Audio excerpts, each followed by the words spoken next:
All right. Hey, everybody. As I get set up here, we're almost good to go. First of all, to start, throw some questions in chat. I need to pull that up, actually, so I have it ready. And Phil Hellmuth and I are going to get going very shortly. About chat. There we go. All right. Game on. This is going to be fun. So playing a freeze out. That's way too loud. Last night I know sound was not ideal for you guys. Playing a freeze out, which means we're not rebuying, we're not adding on, not topping up. 2 freeze outs. I guess I'll be opening to 2.5. Phil and I agreed not to watch each other's streams, so we both won't see the crazy stuff each other are doing. It's been a while since I've, played No Limit Hold'em very seriously, but this should be interesting. He's 3-betting early. I'm actually going to call. He's 3-betting kind of small, and his hand is not a clear call in theory, I believe, but I don't know. Position, he kept it pretty small, and just hoping to make something happen, like flop bottom pair. Easy call on the flop, nothing else to do. Interesting turn. I was not expecting to see him bet this turn, and I think he's probably, well, it's a weird one. This is a weird one. I was not expecting. I think with the ace, like ace is such a valuable out where he's going to continue with his bluffs on the ace. I kind of have a feeling he has like 6-7 and is going to call me. Oh man. I think I'm supposed to bluff, but I think I've taken too long.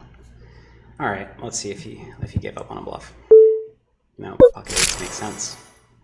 Similar quality to 6-7. Would that have folded? I don't know. Hellmuth is the type to make reads, but we're off to a bad start. Good 4 at that. Oh, chat on the screen's not changing. Thank you for calling that out. It's hooked up to the wrong. I'm gonna check this back. It's hooked up to the wrong URL. It's last night's chat URL. Chat. Gonna go ahead and bet the ace.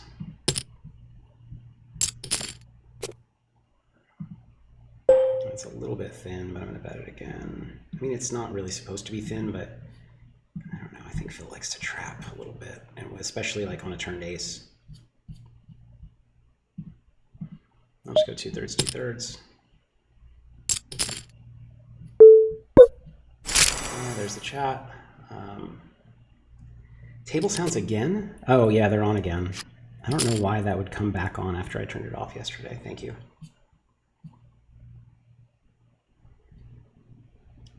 But here we are. Okay. Things are fixed. Oh, I didn't get to see what he showed down there. When I had ace-6, he had 10-8. He's doing a fair bit of limping. I don't really want to discourage it, to be honest. I don't mind having a little bit of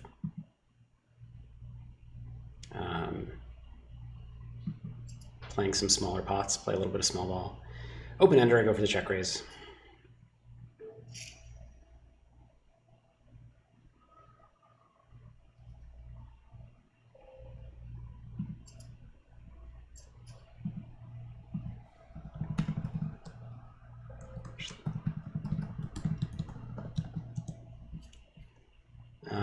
We'll go for the c-bet here. This is a decent hand to barrel with.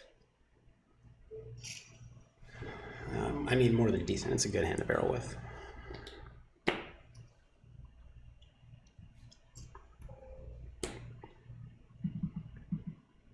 This seems like a good one to raise.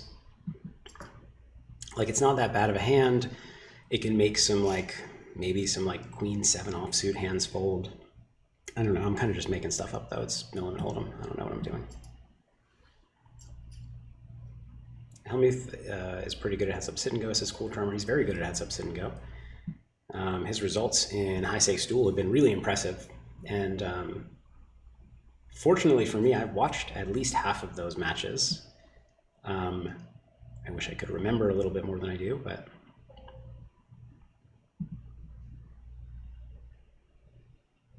go for 2/3 pot here. Okay. What are the rules? Asked Kuijong. Sorry if I mispronounced that. We are playing 2 heads up freeze outs. So we buy in for 100 big blinds. Neither of us can rebuy or add on chips. And so it's, whoever runs out of chips first loses that match, and then we play another 5K freeze out, 100 big blinds.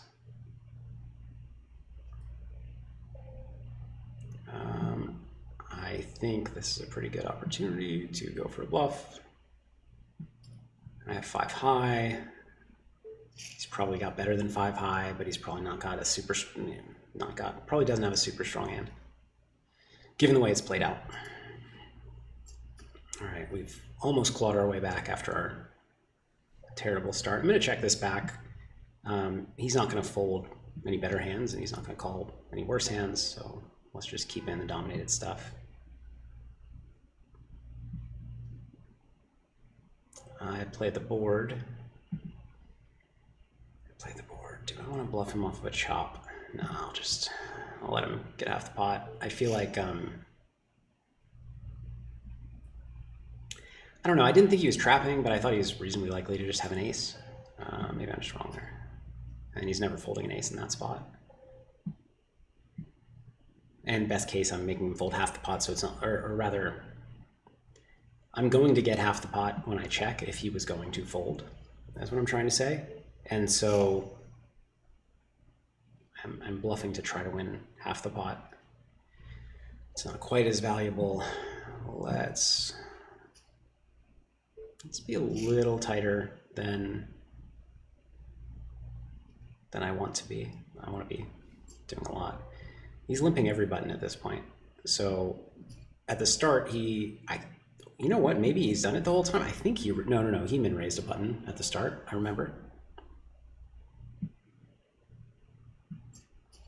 Check call with the gut shot and ace high.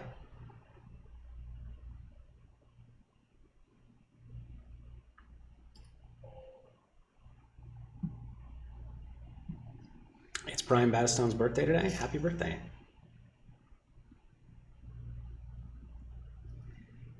I hope you're not celebrating by watching my stream.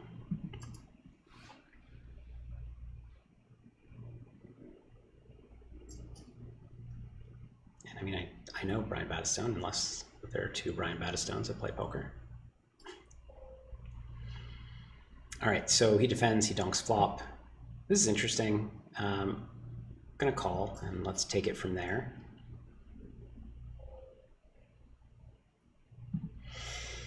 So I'm actually going to make a crazy play and put him on like 3-5 or something, and 3-5 or a worse 4, and bet the turn, and then check the river. It's pretty close. It's pretty close.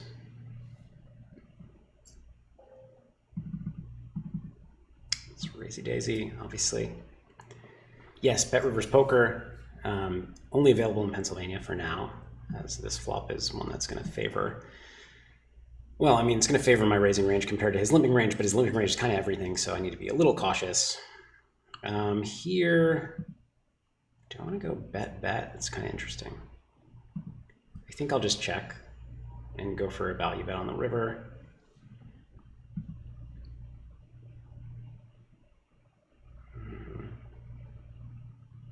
Do I want a pot? I think I want a pot. Yeah.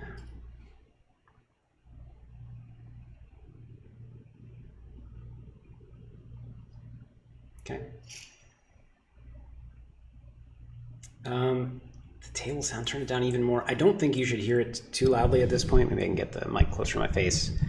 But also you might not have caught up to the delay to the point where I turned it down.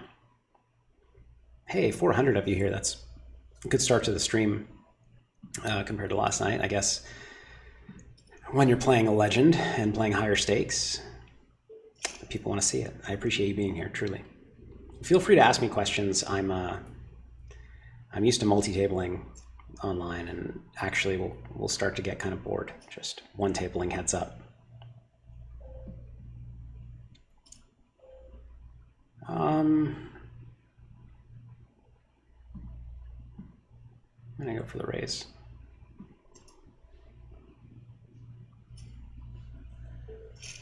Yes, I mean, okay. Agent Zero says good luck. Thank you very much. I appreciate it. Hamburglar Helper says Hold'em. LMAO, brutal. I actually, it was interesting because Phil and I didn't set this up. BetRivers Poker set this up and talked to each of us. And then I texted Phil today and asked about it because it seemed, I thought we were playing Hold'em and he thought we were playing one of each. One hold, like half Hold'em, half PLO. And I actually suggested we do only Hold'em. He was ready and willing to play both. But, I mean, truth be told, you know, like we both want to help BetRivers Poker succeed. We both believe in it, and more eyes are going to be on this. More eyes are going to be on the clips of potentially exciting pots if we ever play a pot over 1K, if it's Hold'em. And so I was just like, let's play Hold'em. And actually, he was still like, I don't mind playing both, but I convinced him. So my apologies. It's my fault that it's not PLO.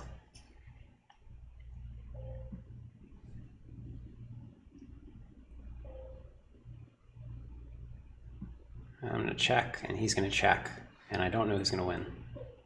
Okay.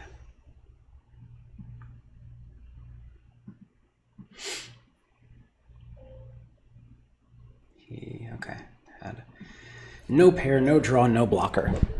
So worth noting, he did fire the C-bet, but I mean, if he barrel turned with a hand like that, that would have been very notable. I'm still, attempting to get a read. Here he goes with min raise. I mean, it's just such a good price, and I have something.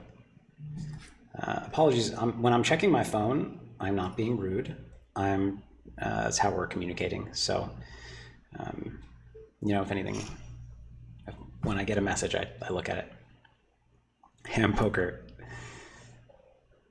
Does that mean you're Brian? Yeah. Oh no, I can't tell. I can't tell from the avatar. Hellmuth is not Bob. Bob is an inside joke. Sorry to everybody who's not in BTG. Ace-7 suited. Let's raise. Why does he keep limping his small blind? Says go for go. This is like, I've watched him play high stakes duels several times. It's what he likes to do. He's comfortable playing like I don't even want to say small ball because sometimes he does stuff like this. But he's comfortable playing smaller pots.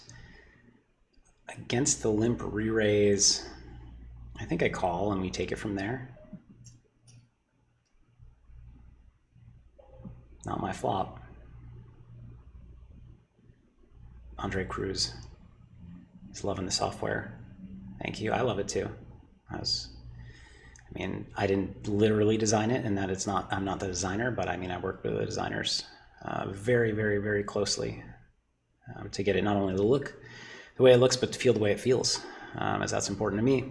I feel like he was bluffing pre-flop, but he's going to win it now. Nice hand.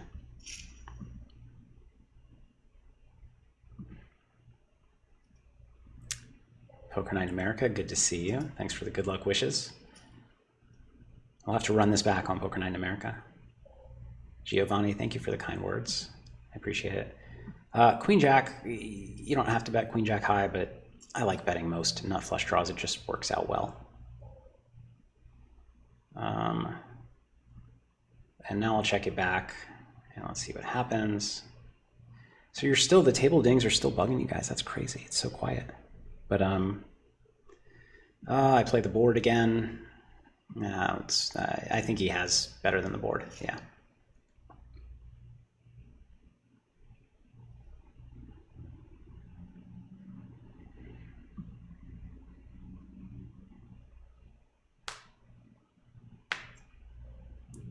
e7, we'll check.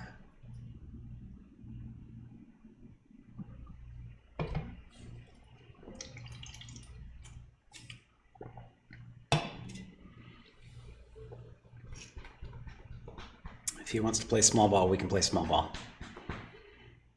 2 nitty fills. Now we'll have some interesting pots for sure. Oh, let's start with a bet. Backdoor straight draw. Kind of want to go bet check bet. Do I? What am I trying to make him fold? So the problem is Phil, like, well, actually, no, that's normal. I was going to say, like, he's just, like, loves checking a jack here, but checking a jack is pretty normal. It's not that weird. I don't know. I'm just going to show it down and almost definitely lose, but I just don't feel like he's folding a jack or an ace. Obviously not a 10, so I need him to have, like, 4s or king high, which sometimes he'll have, but I think not enough.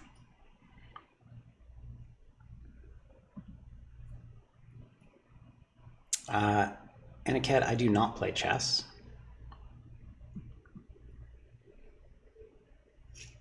Cool drummer, thank you for the good luck wishes.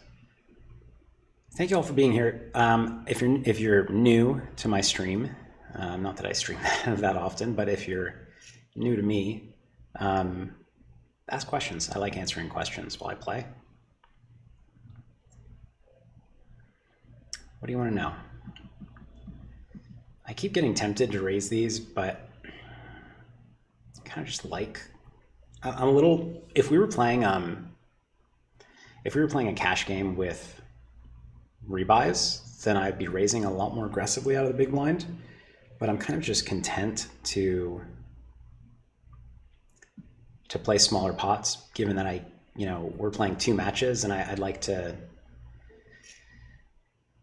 play turns and rivers. That's what I love to do.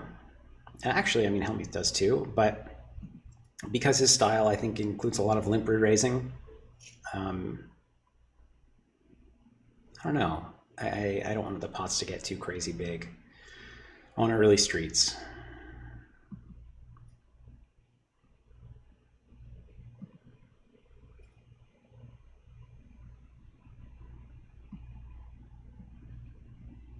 Moonlight says, let's just have this more often, then also play some PLO. Nicholas, no, Phil and I agreed not to watch each other's streams, so he's not watching mine, I'm not watching his. I think that's best. I don't think the informational edge matters, but it makes for a less entertaining stream if I'm not talking to you because I'm staring at what he's doing and I'm distracted by that. So I'd rather make this fun for the viewer. Bogdan compliments the hand history interface. Thank you very much. Nice and easy. I like how quickly it comes up and you don't have to bring it up in a new window.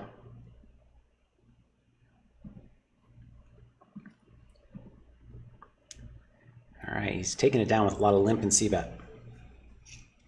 EKW, yes. Oh, it is effectively a 5K heads up freeze out. That's what you were answering, not asking. Thank you, by the way. Juggernaut asks, does heads up come naturally to you now? Which game format now requires the most brain power for you nowadays? Heads up does come, like, I feel good in any kind of PLO game, although best in heads up. When I play a game that is not PLO, whatever it is, heads up is easiest for me because it's less about playing the right ranges and more about reading the player, and that's what I prefer to do. And my I don't study No Limit Hold'em, so my fundamentals aren't what they would be. Let's take a look. Nice hand.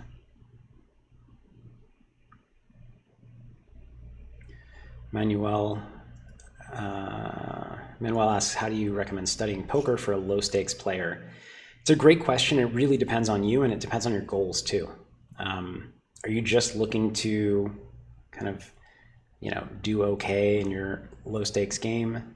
Are you looking to become a professional down the line? Do you want to be playing online against tougher competition? And also, it depends kind of where you are right now. So I'm going to start with a turn call, and we'll go from there. I don't feel great about my chances. Nice hand, Phil.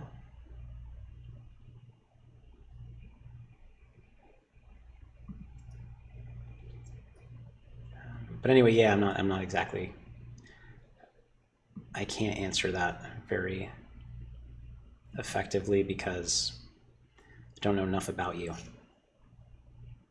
Kuijong, great question, asking about the facial expression. So these are called dynamic avatars, and the player's expressions adjust based on how the player is playing pre-flop. So the more loose and aggressive you are, the crazier your face gets. Since we're playing heads up and the numbers are calibrated, these are usually 6-max tables, it looks like we're both playing crazy. So we're both screaming, as we are both known to do. Feaster asks if I have any thoughts on if we'll get more legal poker states in the US in the near future. Really wish I could play on this site. I really wish you could too. You know, I don't have a great guess at this point. I thought, if you had asked me a few years ago, I would have said I thought that more was coming than has so far. So I would have been wrong.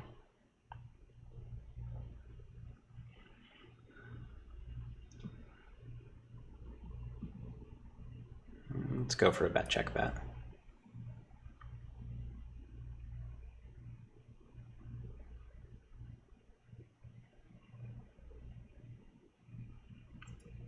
I was going to say it feels like a raise or a fold. Didn't feel like a call. I mean, I have 8 high, so I'm going to fold.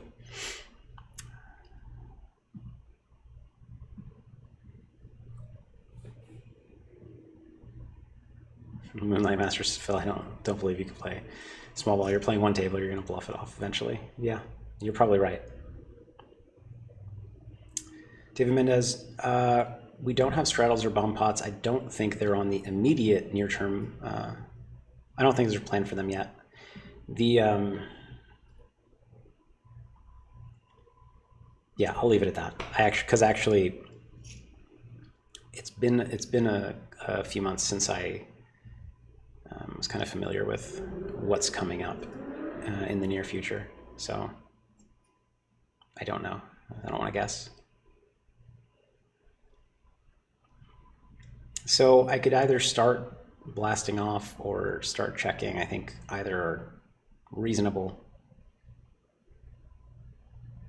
I guess I'm going to check and go for the bet on the river.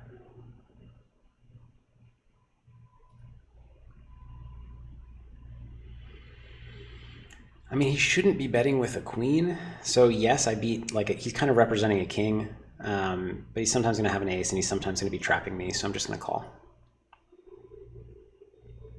Sometimes going to be bluffing as well.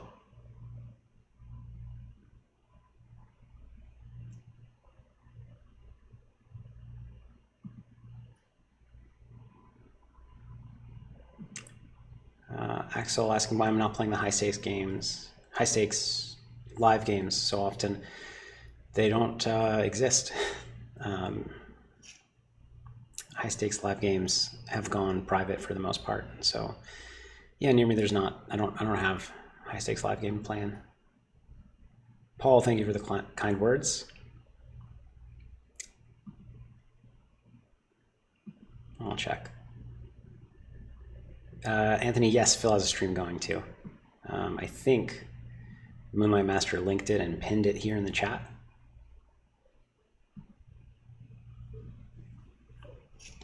Ooh, got there.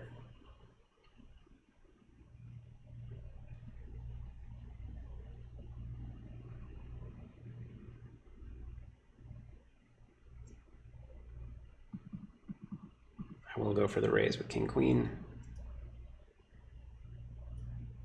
Otis says, hi Phil, always happy to see you streaming. In your opinion, do you think it's possible to run a bankroll of $100 up to 20K online in 6 months these days, given the proper amount of skill.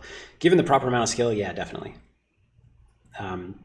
For most people who only have a bankroll of $100, they don't have the requisite amount of skill often. So for them, it might not be as easy, but I think I should maybe be raising more of these. I'm kind of being nitty. But yes, if you have the requisite skill, I think it's definitely doable in 6 months.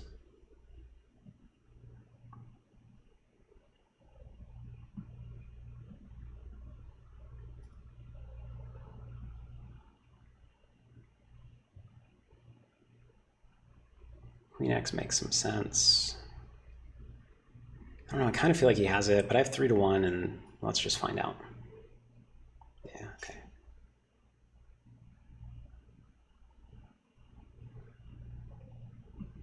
What do I think about making the switch from Hold'em to PLO? Hold'em's been the main source of income for the past year. I've been playing more PLO recently.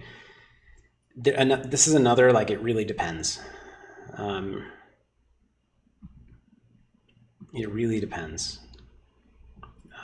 If you are...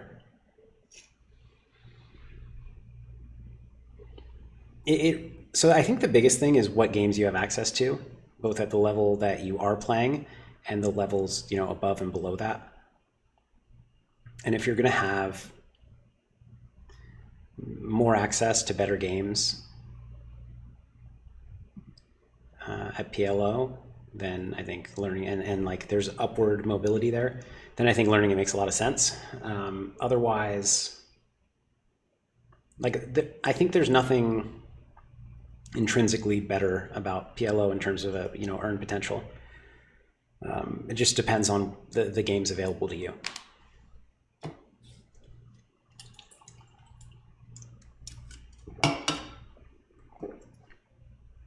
Oh my God.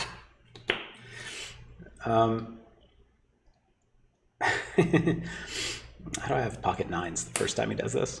It's going to be a lot of ace king. I don't think it's going to be it's not going to be like sevens. So eights maybe, tens, jacks, queens. Jacks, queens, ace king. I don't think it's like ace five. So I'm going to fold. It's like I'm not supposed to, but like I'm trying to think back to all the high stakes duels that I watched him play, and I don't feel like I saw him rip it in like that with a hand other than eights that I'm crushing, maybe sevens. But if he has eights and sevens, he's also going to have tens and jacks and queens, I think, and he'll maybe occasionally just be getting tricky with aces, and you know, there's just too much of that. I think it's often ace king.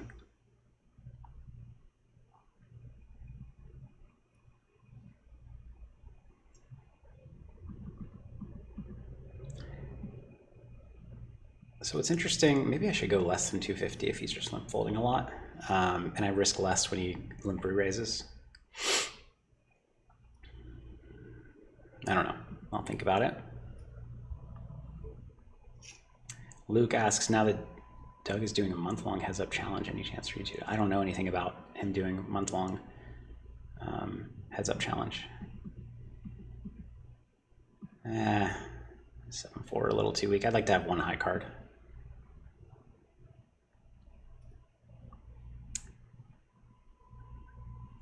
I'm not going to fold a pair.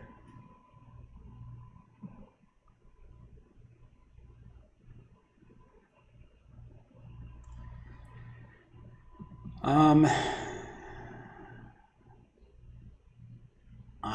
going to check and take my chances at showdown.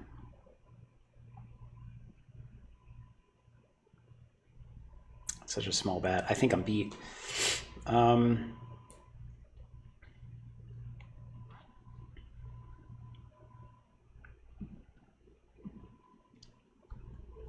You're getting the best of me, Phil.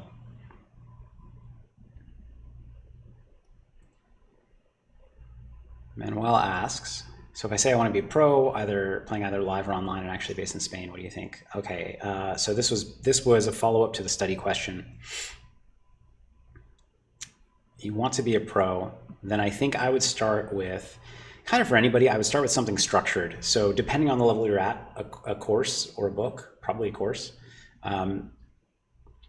Here with 10, I beat bluffs and I have outs. So I'm going to check call. I will bluff the river because nothing missed.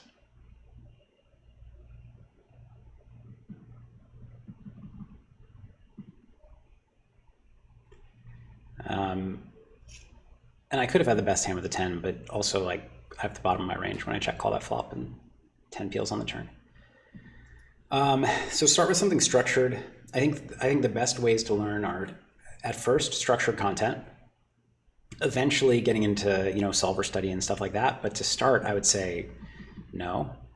To start, I would say structured content and get around like peers. So whether it's a group coaching program or you find peers somewhere to study with, and or hire a coach. I think those are kind of the fastest ways to accelerate your growth. And if you're looking to be a pro, that's a long-term thing. And so any investment you make in yourself now is going to pay dividends for many years to come. So I think I would encourage you to invest in yourself and not worry so much. A lot of players kind of incorrectly are very bankroll focused early on. So this is supposed to be a bluff in my opinion, because if I have like a 5 or 6, I bet the turn. So how do I have a bluffable hand without a 5 or 6? I mean, 10-7. Anyway, what was I saying? Yeah, I would encourage you to invest in yourself, because just like it's going to pay dividends for many years to come if you do. Queen X, interesting. I don't know about this river spot. Maybe go for. Well, obviously I was deciding between going for value and checking. Up against 10-9. Fold this button. But yeah, I think that the cheapest and most effective way to start is, structured courses or books. And which one you pick kind of depends on the level of skill that you're at. And then I would say, find humans. I know a lot of people are eager to jump to solvers and the GTO Wizard like products, and they're fantastic. But I think that early in your journey, you're more often going to go wrong trying to emulate those than I go pot. I just feel like he's calling a pair and he's folding without a pair, so get max value. I'm kind of repping an ace. So I think this makes sense.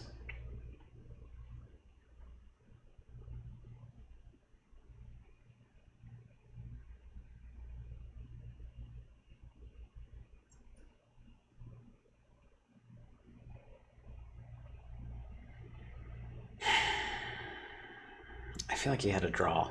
Like the amount of time that he took, I don't usually read a ton into timing tells against strong players, but I just feel like I don't know. This may be ill-advised. It's supposed to be a bet, but okay. Bad read by me.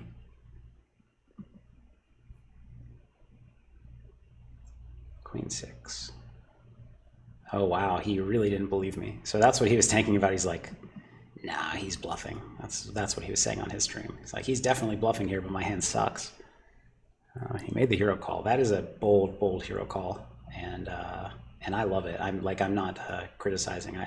I love players who make reads and trust their gut. I work with a lot of poker players now, and the newer generation of poker players, there's just so little gut trusting that I often encourage them to trust themselves more.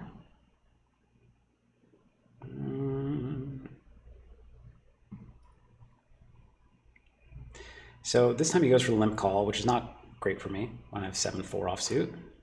And already he's raising flop. I mean, I kind of think I'm beat. 5 outs, 20% if we get to the river. But also it could be like queen 4. This could get me in a lot of trouble.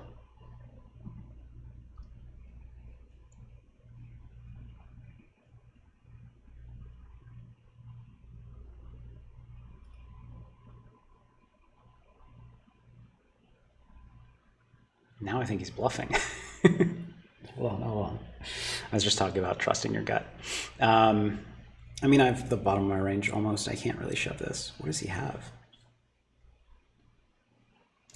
He doesn't have a set. He's saying he has Jack 10. I don't think he has Jack 10.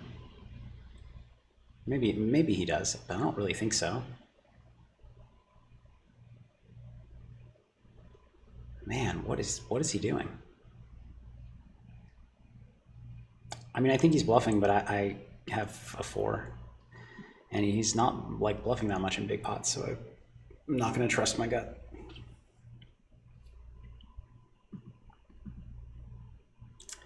That was I can't wait to find out what that was. Anyway, I lost my train of thought. Let's catch up to chat. Sorry, I've been behind.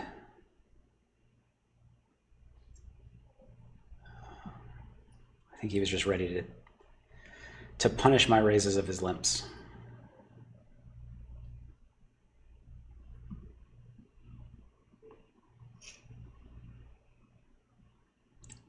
Feaster, did I miss the first part of your question?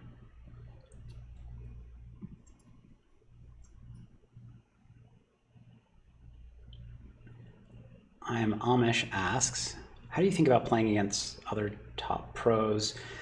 Do you think you often have a significant edge, or you think it's a wash? So you're more playing for fun. I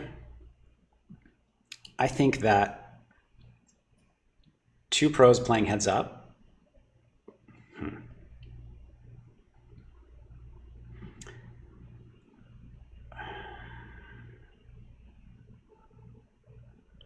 I think if 2 pros are playing heads up, almost like edges can be pretty significant. And so usually I'm playing because I think I have the edge, but so is my opponent. And so, you know, who knows? But yeah, I think that it's not a wash. I think it's very rarely a wash. It's usually somebody's just wrong. One player thinks they have the edge, the other player thinks they have the edge. And edges can get pretty significant in heads up poker, even hold'em, but especially PLO.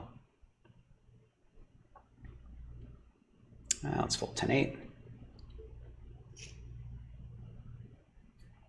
Feaster says just personal 2 cents for the guy asking about studying.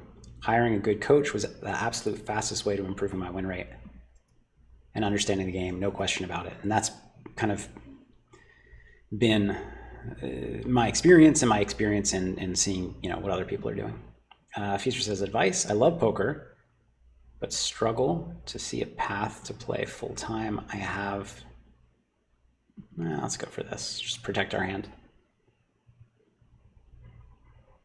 Showdown now against King High. I have a high-paying job that I hate, and even though I beat 200 NL for 4BB last year, it's clear that's not close to match my office job income. So this is a great question, and you're no doubt in a tricky spot. I'm going to check call my. No, I'm going to raise my Jack of Spades. No, is that crazy? No, let's call. Can maybe raise the turn.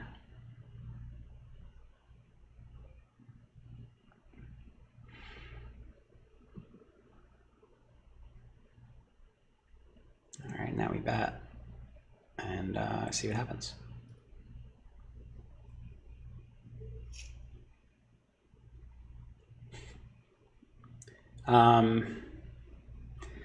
So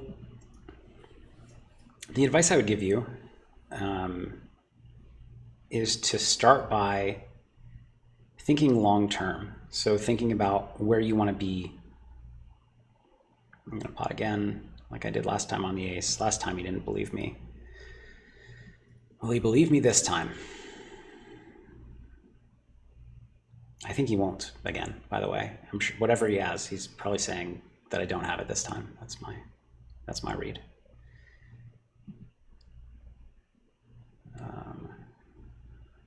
This is the bet I made last time. 2/3 pot. I believe this is the bet I made. Doesn't believe me again, or for the check with 2 pair and trap me. I mean, it's not a crazy trap, certainly, when the ace turns. Nice hand. So, Feaster, think long term, think about where you want to be. Like, it's even helpful just to go 10 years into the future. Like, what would be a dream life 10 years from now? And if that's too far away for you, go 5 years. And just think about what would be kind of a dream outcome, and then start to plan, around how to get there. Here, I feel like he might be bluffing. He might have a 7. Obviously, he could have a deuce, but he folds a lot of deuces pre-flop. So I kind of feel like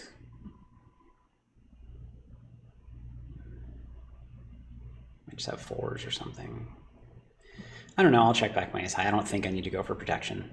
And now I check down and hope that he was bluffing and gave up. No, he just had a 7. Yeah, so think about where you want to be 5 years, 10 years from now. And does switching to poker now get you there? And obviously enjoyment in the meantime is important too. But it's also, sometimes it can be easier to stomach the harder path if it's leading towards an outcome that you're really excited about. And maybe the outcome you're really excited about is retiring from your real work and focusing on poker. And so putting in a few more years at your real job that pays better is a way to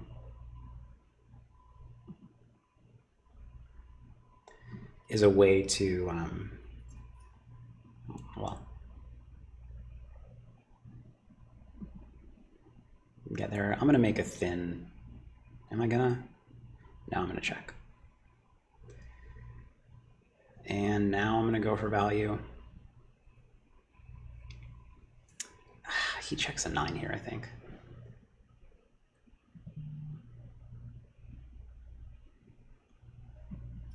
This is iffy. Okay, or I'm just a nit, or both. He had, where'd it go?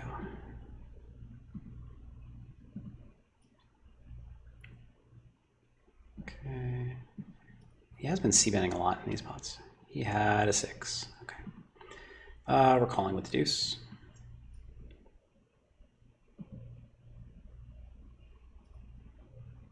Nice hand, Phil. So that's where I would start. Obviously, if we were having a 2-hour conversation, there'd be a lot of places to go from there based on what your answer is to where you want to be. But actually, you shouldn't have an answer, well, unless you've done this exercise before, you shouldn't have an answer off the top of your head. That should be something you go away and think about for, an hour plus.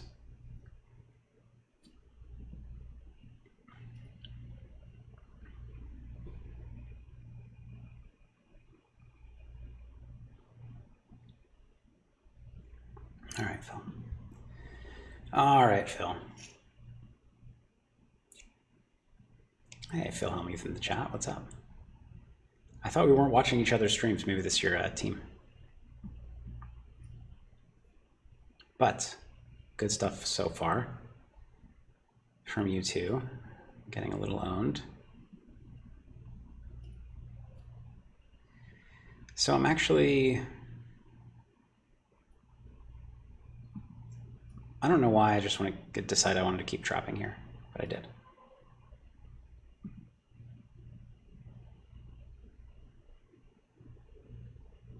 What is he saying he has? A bluff? Let's go for a raise. Infinite book, there is no rebuying. This is a freeze out. We're going to play 2 freeze outs, assuming this one doesn't take 5 hours, which it might.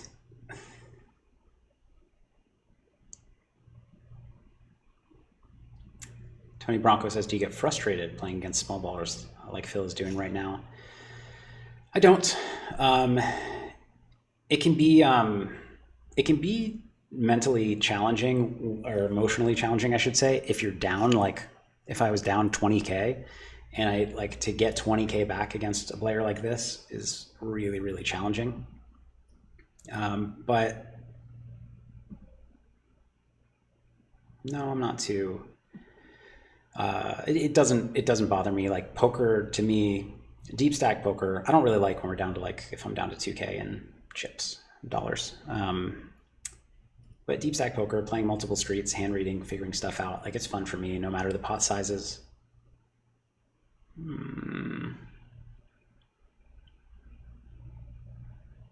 Let's see.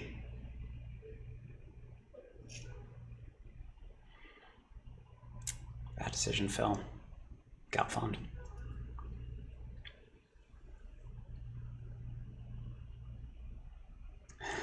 Kay misread the stacks for the first few minutes as 4 million and 5 million. That would be fun. I'd be playing very small ball for 4 million and 5 million stacks. I'd probably just check every pot down. Let's show down an ace and see who wins. It's us. Does not 3-bet Jack 10 suited. So I'm going to assume it's a kind of polarized 3-betting strategy.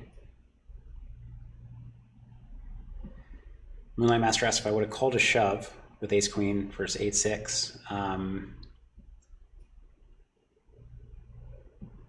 Shove was a lot of chips. I mean money. I don't know why I keep saying chips. So no, I would not have. Let's go for value. It's a little bit thin, but spades missed, Jack 10, Jack 9, etc. missed. I don't feel like he's going to bluff the deuce.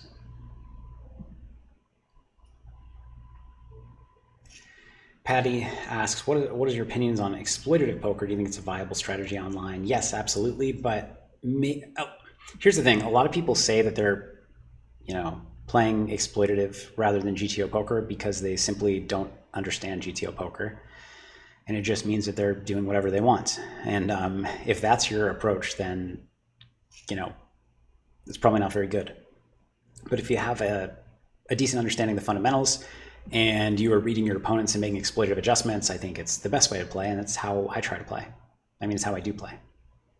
I don't know. I try to do it well. I don't always do it well, but I always do it. Feaster, you're very welcome. Thanks for asking the great question, as well as answering somebody else's question in the process, or prior to, or after. I guess the order doesn't matter.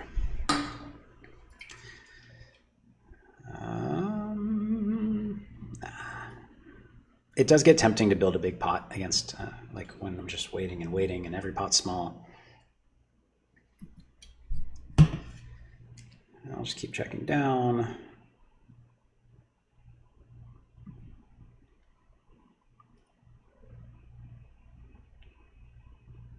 He goes for the bet here. I don't know. I mean, my hand's pretty bad on this board. A lot of like air hands could have bluffed at some point because there's so many draws possible. So I don't feel great about calling there.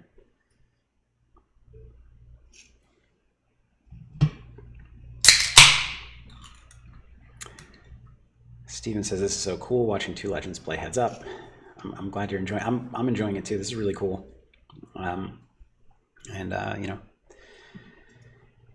All possible thanks to BetRivers Poker. It's very cool to. I mean, I always want to be playing kind of. Is that not always? I sometimes want to sleep, but I often want to be playing high stakes challenges against well-known opponents. It's very fun to me. I'll check.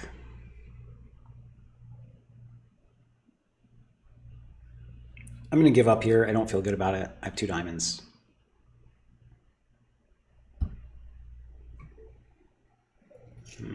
Might have worked.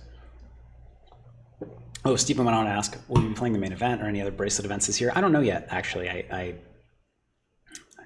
every time I go into the summer with a plan, it changes anyway, so I have no idea.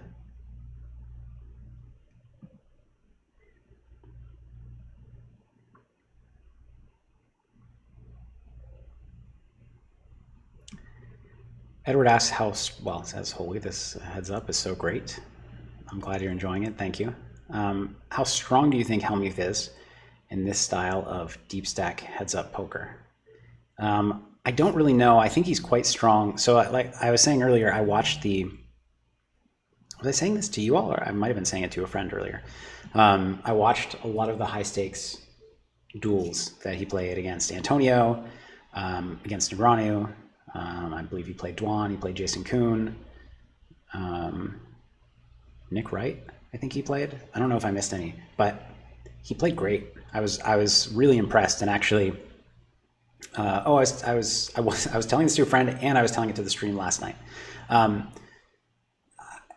don't remember the date, but if somebody finds, I wrote a pretty long post on Twitter/X about being very impressed by him during those matches, and actually was a turning point in my personal kind of opinion of his game. I didn't think he was bad, but I didn't realize, like, there was kind of there's sometimes, especially from online players, Hellmuth plays such an unorthodox style that it's often not respected. And I'll admit that for a time I was in that camp where I was just like, yeah, I'm sure he reads people well, but these fundamentals are so bad. And when he played the thing about those duels, not only was it heads up, which is like, you really got to play good poker to win heads up, but it was also against good players. It's not like he was playing, in these large field tournaments against a bunch of people, playing their first tournament ever, and playing really badly against him. So, and what I saw was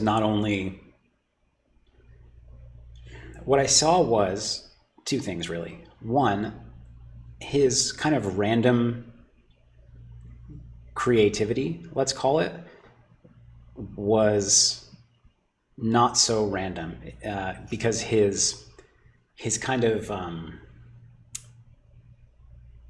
like his hit percentage, meaning how often he made a weird play that was right against his opponent's exact hand, was really high. And it was too high over all of those matches to be a coincidence, in my opinion. And two, if he did have reads, the way that he took advantage of it, I thought was really creative and smart. And so essentially I was kind of seeing what I used to see as randomness. I kind of got it a little bit more.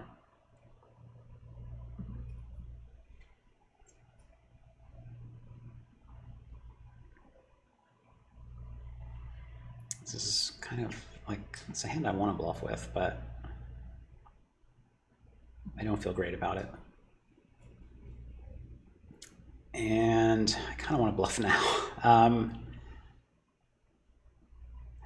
not going to. I don't know. I don't feel good about it. All right, I win with the 3. So yeah, he was just, I was very impressed. And that kind of made me realize just how incredibly talented a player he is. And it's the kind of thing where I can't see what he is seeing at the table to make those reads. I am not as good as him at it, and it's not like I can watch and say, like, oh, okay, he saw Negreanu do that, so he knows he's weak. Like, I don't have reads on Negreanu. But it was just so I don't know how he does it, but just the sheer percentage of the time that the right play worked out. And yes, like, I guess I'll call 1/5 pot with ace high. What was I going to say? And yes, he ran good in some spots, because like Daniel played pretty well too. And so it's not like Hellmuth was meant to win 3 out of 3. But yeah, he just, I don't know how he does it, but I just saw too much evidence to pretend that he doesn't see something.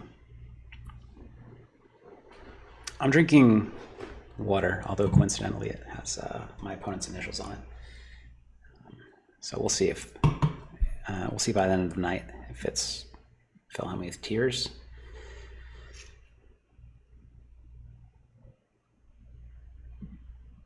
Only the realist stays says, can you finish about bankroll? Unfortunately, I'm sorry, I don't remember what I was saying about bankroll. So can you re-ask the question and hopefully I'll see it.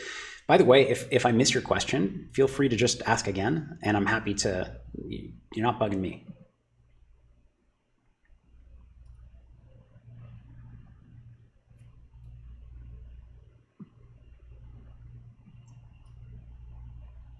Easy check call with bottom pair and a heart. And I'm just going to try to show this down. John says we need Dwan versus Isildur heads up. That would be a lot of fun to watch.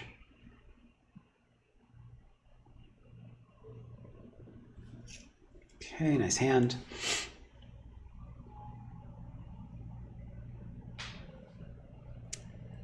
Patty asks if I would say Phil is your greatest of all time or you prefer not to choose. For me, and I've said this before publicly, I think Doyle Brunson is my pick for greatest of all time. He, I'll give the short version because I talked about it elsewhere. You could probably find a YouTube short or Instagram reel or I don't know, something somewhere else. Actually, a tweet, a longer tweet. But in 2016-ish, I was playing a high stakes, it was a 100K buy-in game where we played like 12 different games, all no limit and pot limit. And almost all of the players winning in that game were my generation of poker players. And like I don't even think we had, at least in the early days, I don't think we had anybody over 45 come into the game and win. However, I'm gonna go ahead and bet this 2-pair. However, Doyle Brunson in his 80s came into the game and was a winner in the game. And that to me, again, somebody who I respected from afar, one of the most famous poker players in the world. But until I got that experience or got to see up close, I guess. In Hellmuth's case, I was seeing up close by watching on TV, playing heads up, which is just a much different format. It's my format, even though Hold'em's not my format. Heads up is my format, and like I get it more. And seeing Doyle up close in this, and seeing him win in a game that nobody near his age was winning, I just couldn't imagine like how amazing he must have been in his youth.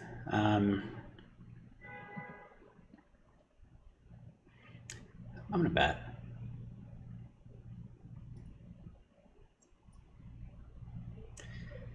Could go for a check raise, but I don't know. Felt like betting. He had a 7. Check raise might have worked against that. But anyway, and I actually asked him because I was so impressed. I said, when you were my age, Doyle, did you just crush everybody? And he was modest about it, but the answer was yes. He said it in a way that was like, he said, you have to understand, Phil, when I started playing poker, I was the only college educated person that played poker. So it was a different world. I mean, I call. I have an ace and a 5, so I call. I don't need to do much hand reading. Let's just see what he has.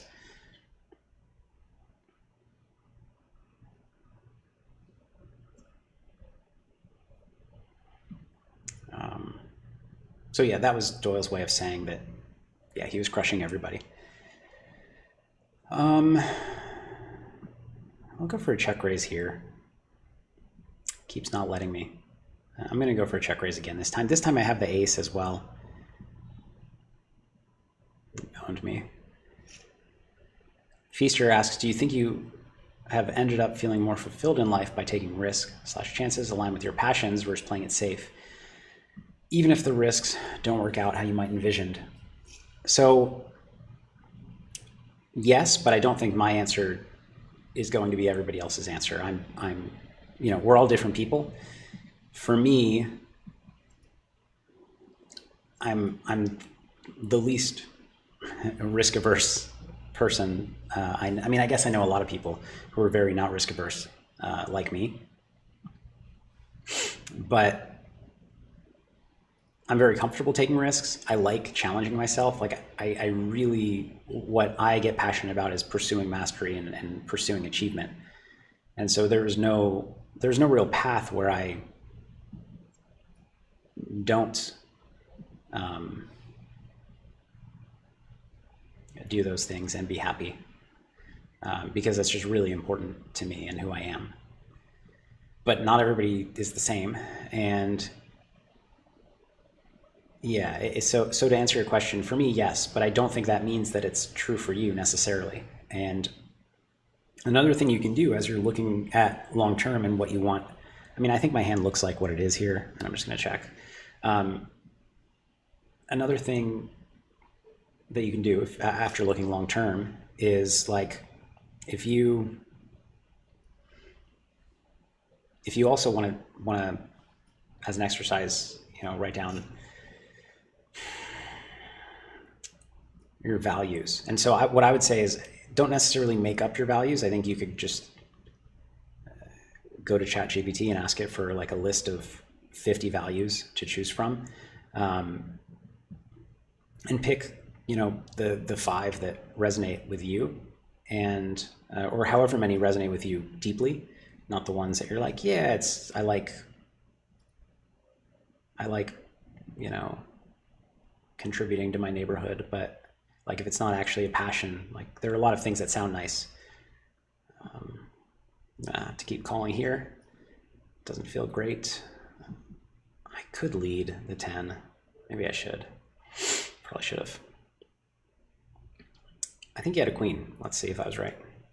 I was right. But yeah, knowing kind of some people like to do value, some people like to do a mission.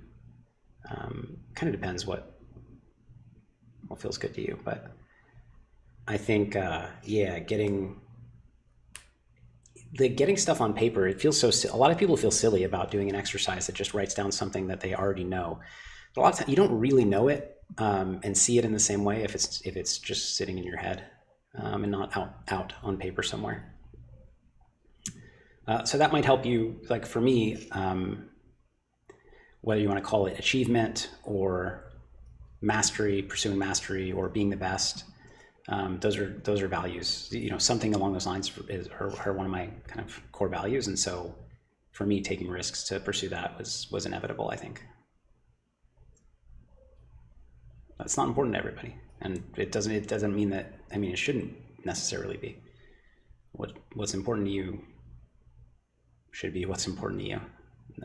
None of them are better or worse than others.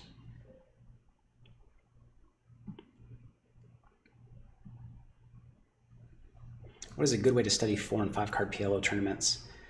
Do you think it's a good game type to specialize in? It does seem like those are picking up, especially 4 card tournaments.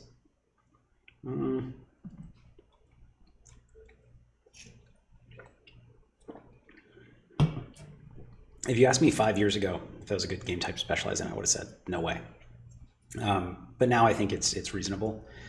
I mean, I'm partial to Vision at runonce.com, which I own.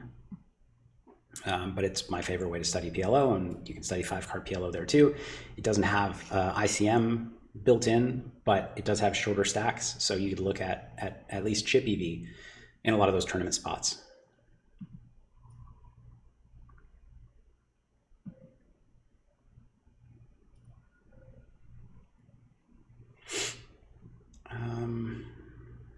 Could raise. Let's call. I mean, I think call's the play.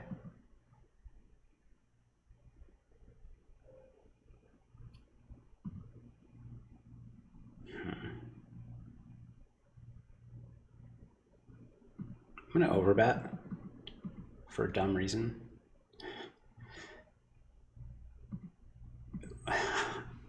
I'm not going to tell you the reason because it's too dumb.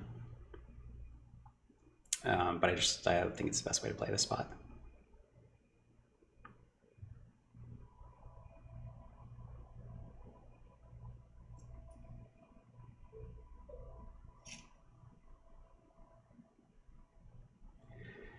JL asks, do I think a 15 buy-in downswing in 3 months, playing live 2-5 is within normal variance. Yes, I do. However, if you played a lot of volume during those 3 months, this is like just good enough to call when he makes it small.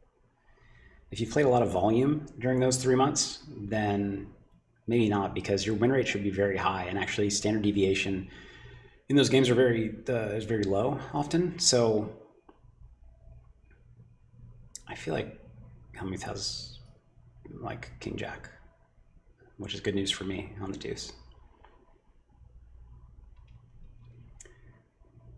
So we're not folding. Are we betting? I think we're betting.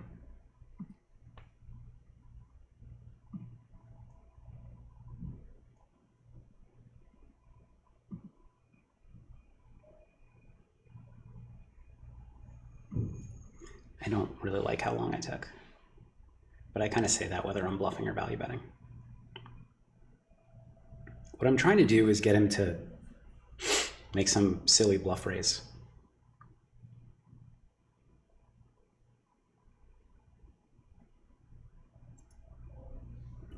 I don't think he's bluffing, but oof, what a turd. All right, nice hand, Phil. I wanted to make a silly bluff min raise, not a.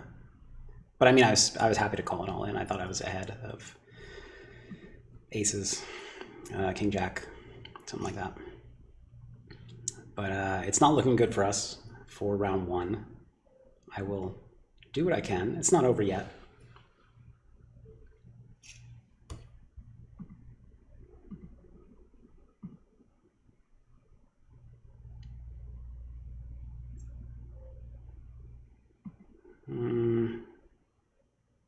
Do we jam King 7? Yeah. Oh, he owned me again. All right, kings are not my friend. Or are they? Okay. Revenge.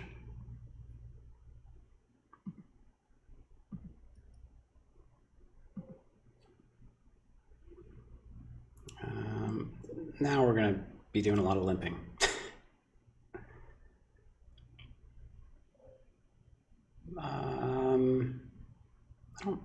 I don't hate checking this, but let's go ahead and bet.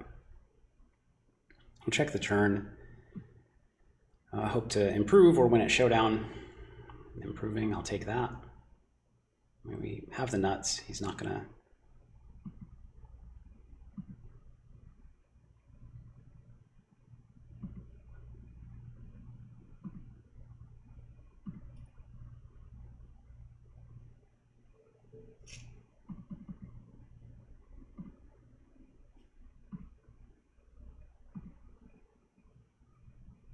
King 9, I think is, well, I'm terrible at short stack play, so I have no idea.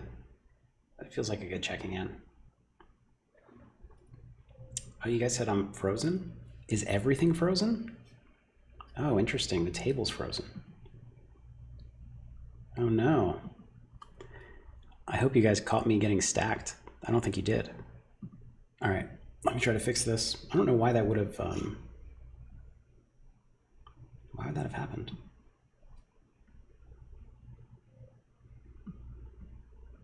Display, nope. I'm gonna show you the screen for a second and switch it back.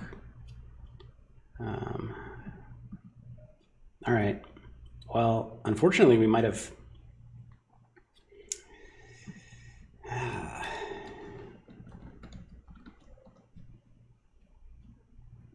I'll jam King Queen.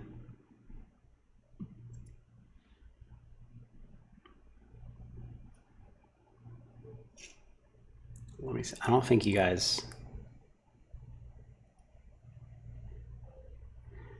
saw me get stacked, unfortunately.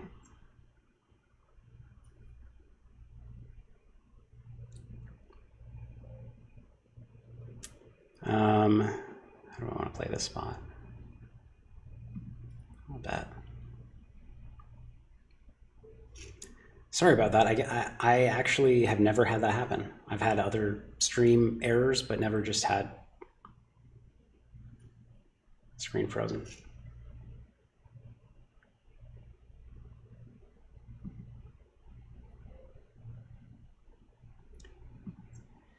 I'll keep an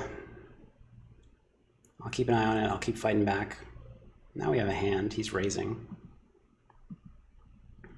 I think I should raise.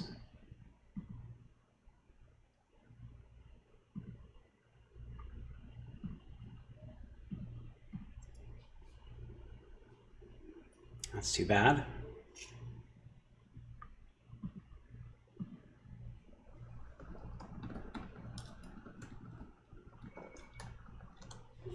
Yeah, they're still telling me it's frozen. It'll be fixed. I guess I'll check King 3. Can we claw our way back?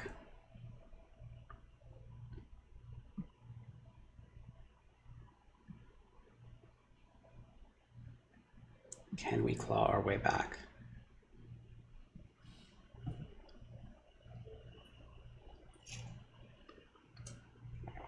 I almost don't want to. I want to play with 5K stacks again.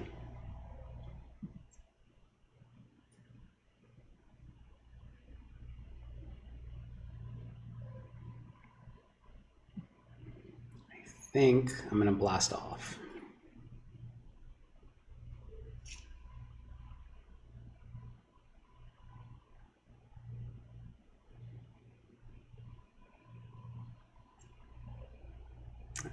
All right, here we'll check.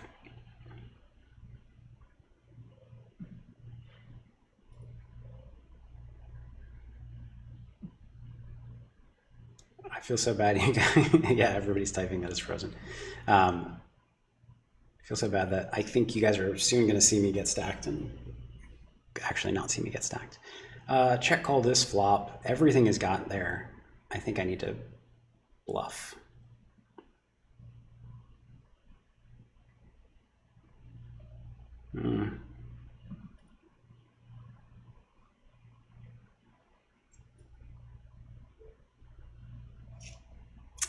Too bad. Got there with the ace. I'm not expecting to make him fold that.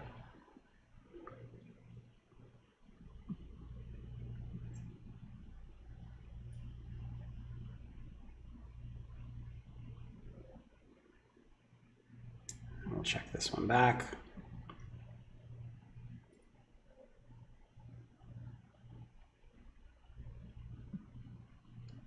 Please finish answering the downswing question. Basically what I was saying is I don't think if you're losing for that long at that game for 3 months, it's actually 15 buy-ins is not that much, but 3 months of losing in that game is a lot because, oh my God, he folds. Because win rates should be very high if you're like a, semi-professional or something. I'm gonna go ahead and raise this. I just don't think he's doing a lot of raising. So I'll raise a kind of polarized range from the button.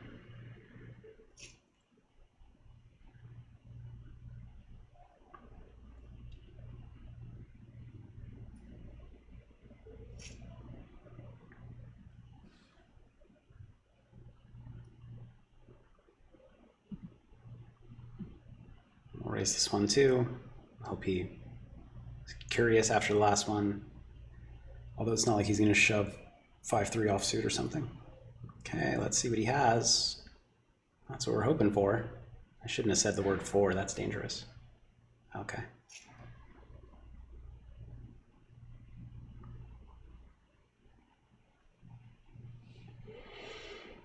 Okay, can we come back? Oh, he's tilted, he's min raising.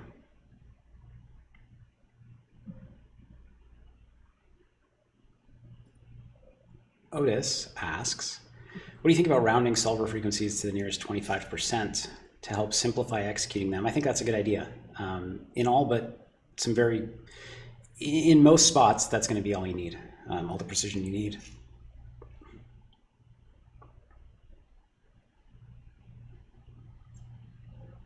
Okay, I'm going to raise this one up. Why am I going to raise it up? It's a read. Because he came back from me getting stacked and raised the last hand. This is not a super advanced read, but I'll just tell you what I was thinking. If he had a big hand again, I feel like he would just raise again rather than limp. And hope that I assume he's tilting. Here he goes for the click back. I mean, I'm calling. I have no idea. I don't have a read. I don't have a read on this. But I do have a pair. And sometimes a pair is better than a read.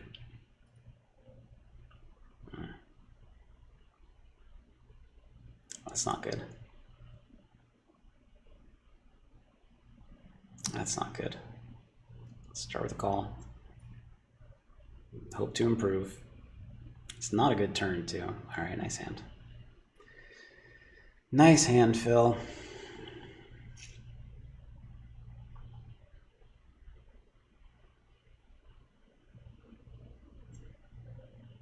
I feel like I'm supposed to raise this, but let's see a flop. Let's see a flop.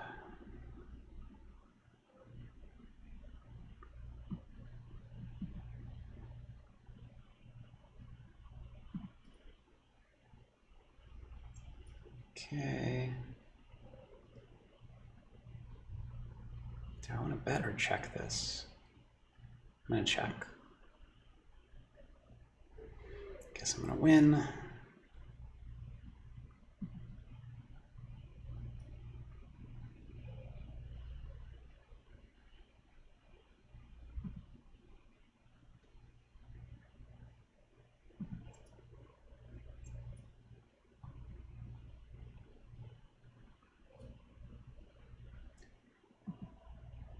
I think I'll wait to bluff this till later. This turn is actually not a bad spot.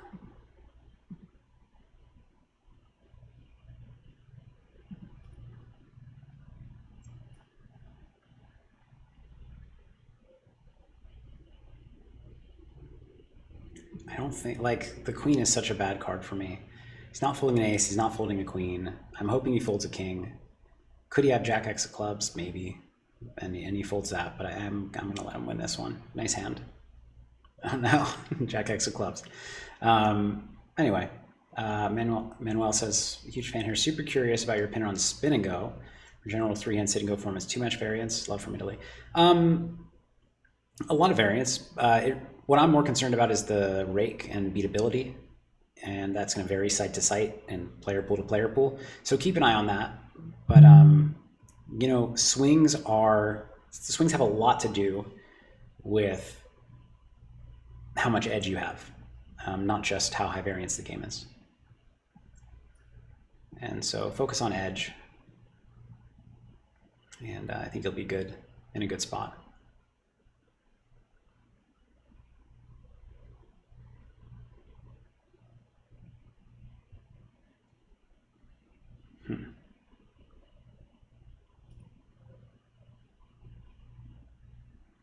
Saying yeah, 6-7 or 8-5 or 5-5 or like ace-ace. I guess deuce 3. I don't know why I'm suspicious. But I am.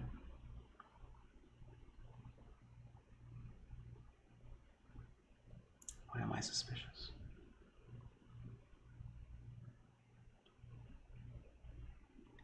I mean, nothing. Yeah, no, I shouldn't. Like 6-7 and deuce 3 can play this way. They don't have to bet the flop. 5-5 makes sense. 8-5 makes sense. It all makes sense. I mean, 8x makes some sense too, of course.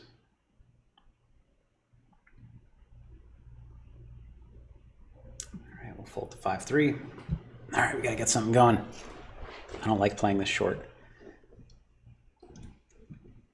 I have to be short in real life. I don't want to be short at the poker table.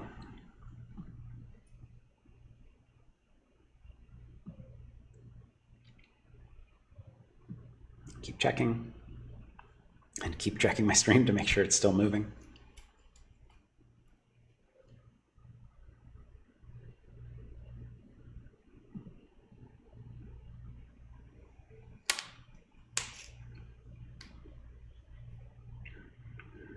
He was suspicious, that hand. Very suspicious. I guess I'll limp.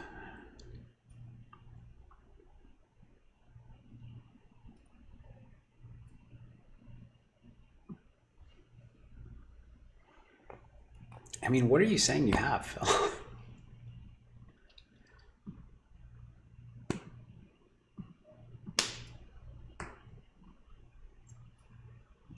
Are you leading a deuce? Are you leading an ace that you didn't raise pre? Maybe.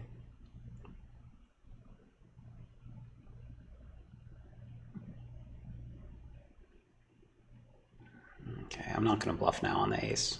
I want to see his hand. I'm excited to see his hand. All right, he led a deuce. I was just like, what? Because he doesn't have an ace, or he shouldn't have an ace when he limps back or checks back pre, and I still have all the ace X.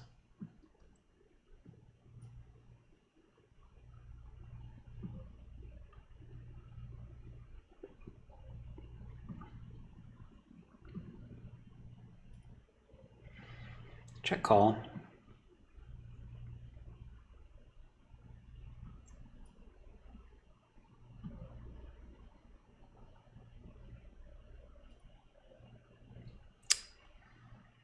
I don't feel like I can fold a 9. He could have a 9. He probably has an ace. That was trapping me. But 2 to 1, I can't fold everything. He's capable of bluffing here. Okay, 10s.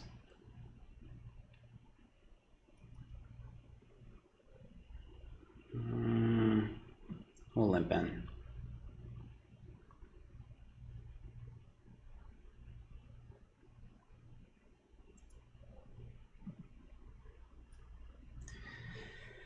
So we've been down to 10 big blinds before.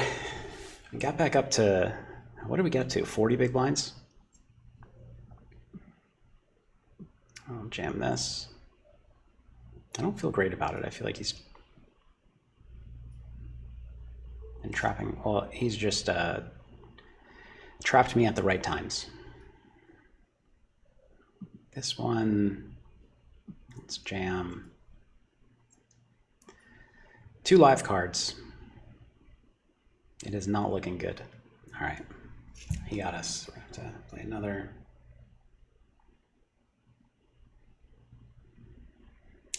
Just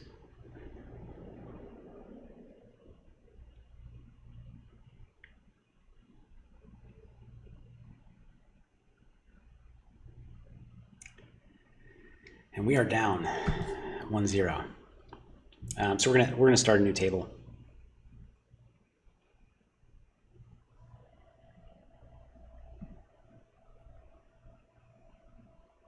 In a moment here. Unfortunate, but I did my best. It was really the 2-pair versus 2-pair hand. Okay. Joining a new table.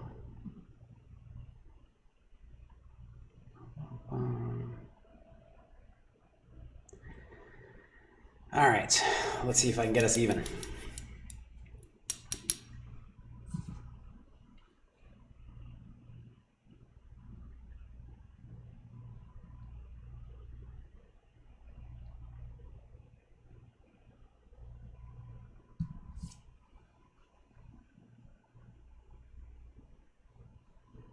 Luke says Doug's doing a month-long challenge on a competitor's sites, trying to win 100K in 1 month at 800 NL heads up.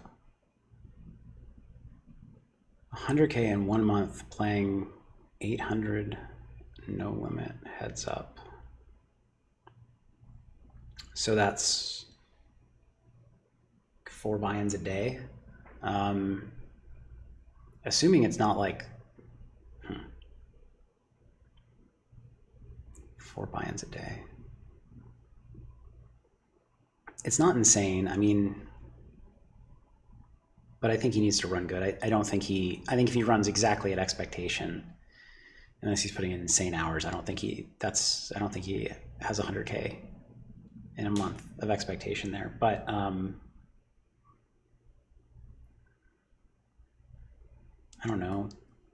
Whoops, didn't work. 25% chance.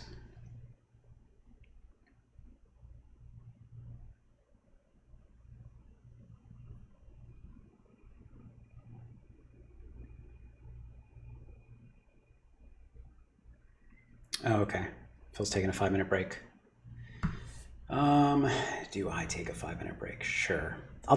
Honestly, guys, I'm going to take a 1-minute break, and then I will be back with you. Don't go anywhere. Throw some questions in chat for me to get to when I get back, and I will be right back.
Hey everybody. Thanks for hanging out for a moment.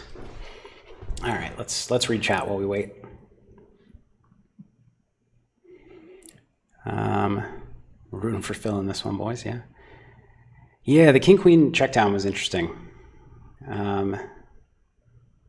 PLO versus him, he won't laugh in his avatar either. LOL. Joke, he's a great player too.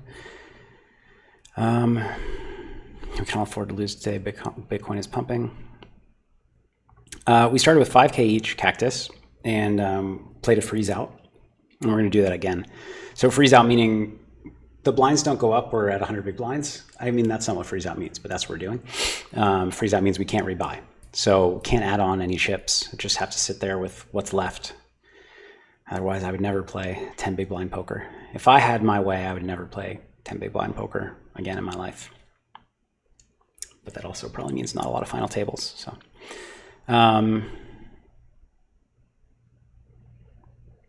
yeah, I don't know. I don't know what's going on with me. No, Mike, you can't play BetRivers in New York.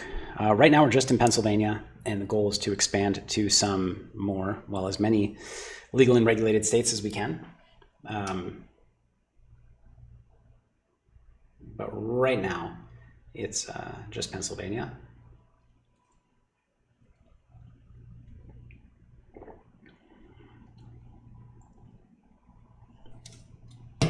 So that match took an hour and a half. I mean, that's probably about expectation when we play kind of small ball. Because had I come back and won it from there, it would have been a lot longer.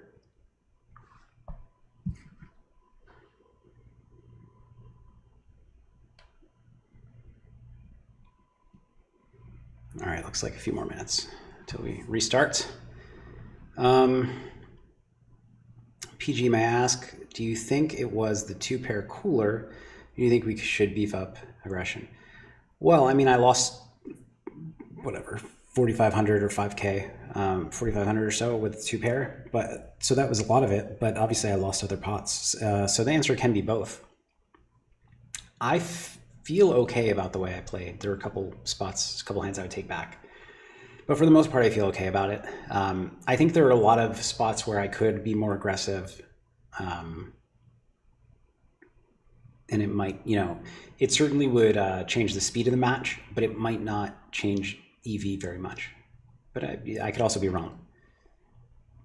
And somebody who, is a no limit hold'em heads up specialist would know better than me. So yeah, we can't let an 85-8 beat us. I know I did. Morty says, Phil, I really need to thank you. You helped me in bad moments with your great mindset and calm. I really appreciate that. I really appreciate you letting me know, Morty. And I'm thrilled to hear that. We all have bad moments. We all have bad moments in life, and I'm grateful that I can be somebody that I could, just putting out content, I could help somebody in bad moments. So that means a lot to me. Thank you.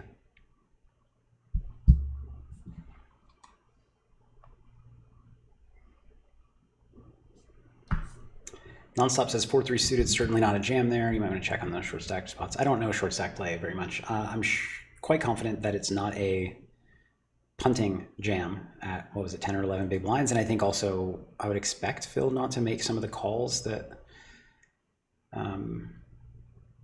I think he misses a few calls there. Maybe not though. Brian asks if I'm a happy person. Yes, I am a happy person. Doesn't mean I'm happy every moment of every day, but I'm generally very happy.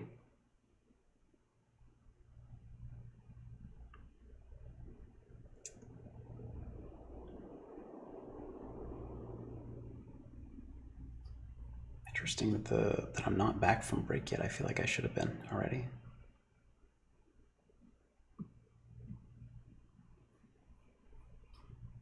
I mean, yeah.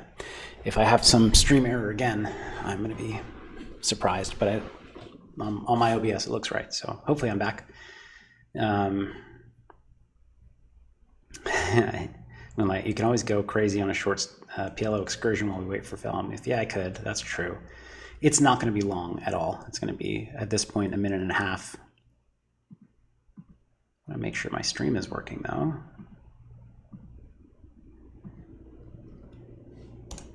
By the time you're seeing me talk about me making sure my stream is working, then I'll know the answer, so you don't need to tell me. Okay, there. Okay. A minute just lasted. Oh, no. Because it's 5 minutes. It shows I shouldn't be playing poker right now. I'm too dumb. All right. What are your thoughts on the stock market? Are you bullish on gold, silver, and precious metals miners? I am not qualified to answer. I have no idea.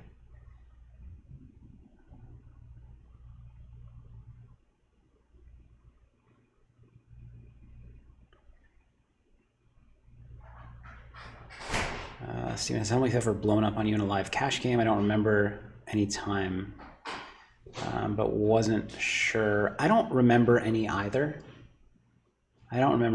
Maybe, I feel like maybe in like WSOP events when I first started, I mean, he didn't know who I was. But no, I would remember if it was a big blow up. There were no big blow ups.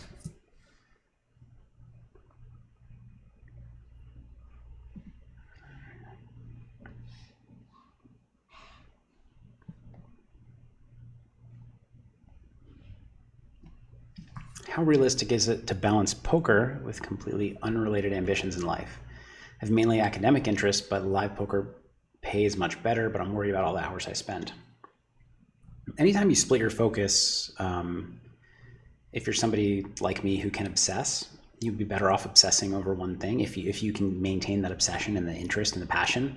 Not necessarily better off overall, but you will get further in that one thing if you focus just on that.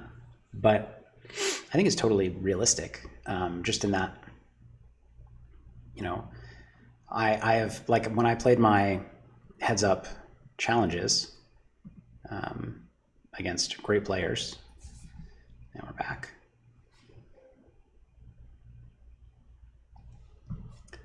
When I played my heads up challenges against great players, I have to grab the chat. I was running a business, or 2 businesses, and I was a father. And so you can do all those things, or rather, I did a couple of things, and I did pretty well. Could I have done better if I was just focused on poker? Probably. but it's still achievable. It's just harder. And in some ways, I know that, how do I put this?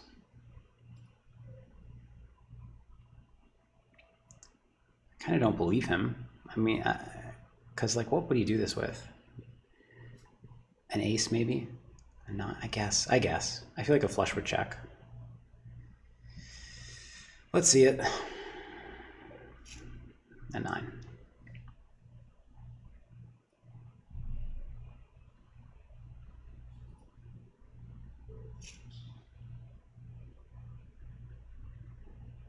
So yeah, it's possible. And I was going to say, I think in some ways having, like, I know for me having, like, becoming a father, and that for the first time gave me a schedule. Like I start my workday and I end my workday, other than some exceptional, unusual days where I'm, doing something else. And I know that structure actually made me more efficient in a lot of ways. For the delay c-bet bluff. Cactus says, you're my favorite big game player, but why did you play loose and aggressive on the show? I mean, I would consider myself normally a loose aggressive player. Certainly back when I played on that, I was kind of a maniac. I was very young, and it's funny, I actually forgot that I played on it. And a couple people have said that they liked watching me on that, and I was like, oh yeah, I did play on the big game.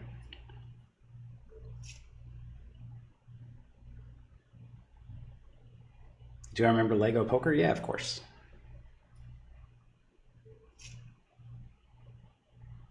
Mike Lee says, seems like bluffing is the easiest way to win quickly. How do you resist the temptation to overbluff? It's a great question. A lot of people, so there's some players that are tempted to overbluff. There are some that are tempted to underbluff, or AKA scared to bluff. I think it's really important to know which one you are. And from there, I mean, it's not a simple thing, but studying poker and kind of getting a handle on, I am going to go for the bluff here.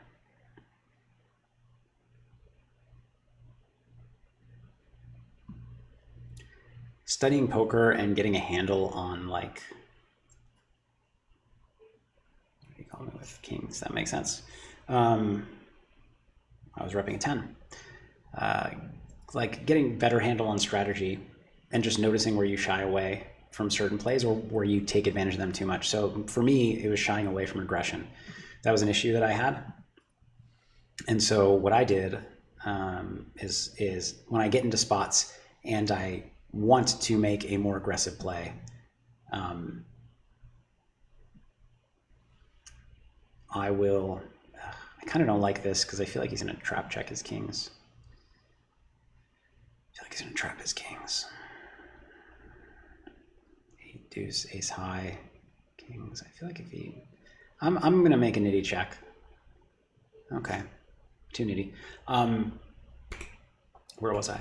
Oh, so for me, I had to work on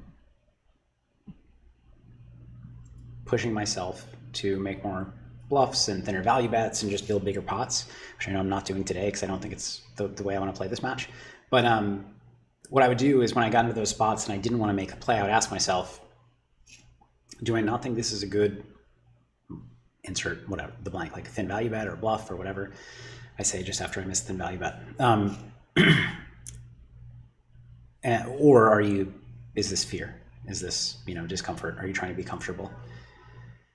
And I think a kind of the reverse, or rather like a backdoor to get around to this, is if you don't know which one you are, take note of when you feel uncomfortable at the poker table. What makes you uncomfortable? And that's a great place to start, kind of recognizing that those are leaks that you have. All right, so this is going to be at least a couple barrels. Nope, just kidding.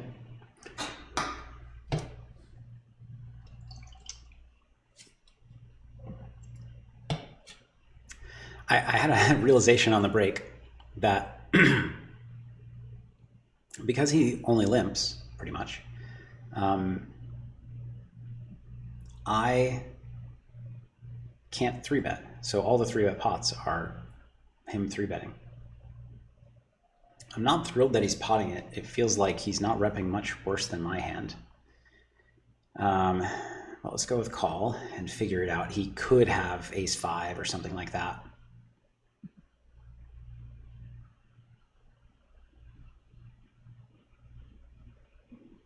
I think I have to bet. I think I'm going to see some ace-5. I think I'm going to see some... Do I want to pot?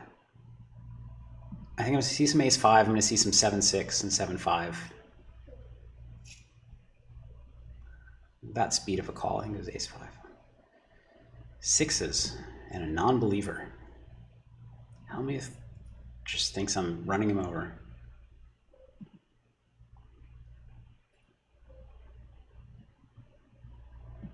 Check call top pair, backdoor flush draw.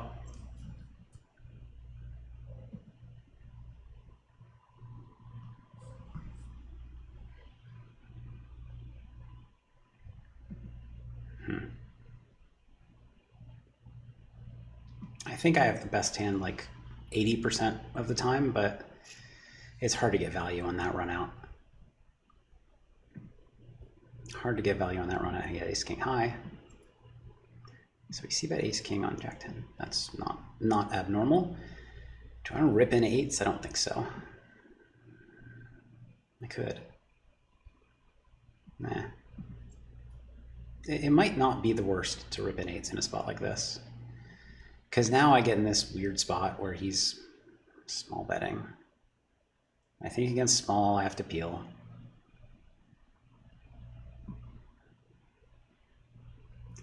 I don't know, he's done so much big betting on these boards. I feel like if he was bluffing, he would just bet big. So I should probably fold flop even to the third pot. Yeah, Magneto, he won the first. Crushed me. I'd really like to see his hand. I don't know what he has here. I don't have any kind of read. That's interesting.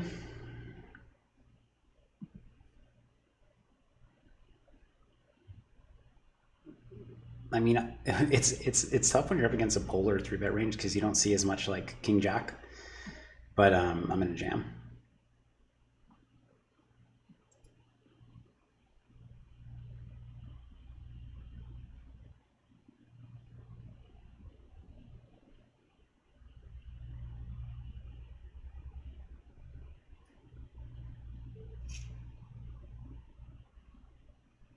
Didn't get to see his hand.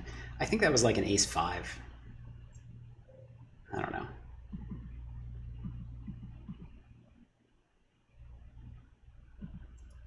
I'm gonna bluff this one.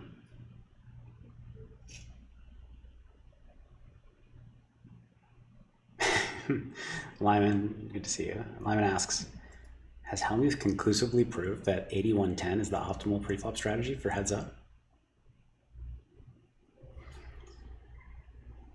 I mean, it's hard to argue with results. Let's check this back. We'll call turn. And we'll plan to hit a king. King of diamonds. That was not the plan. That was not the plan. I'm not going to bluff. Oof. King 3. I guess I should have bluffed.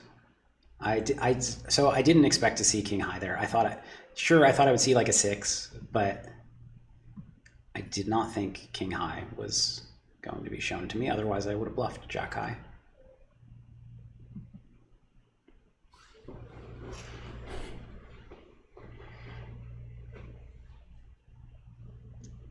Jonathan, there is a delay. We are on a 5-minute delay. I don't know why I looked at the clock. It just felt appropriate.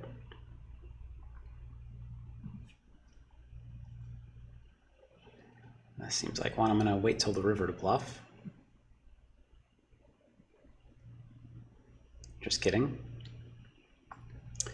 We had a pair, and now he bets. I'm not going to fold the third pot with a pair or two pair.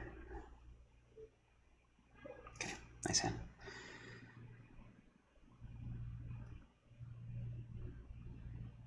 Already clawing his way back.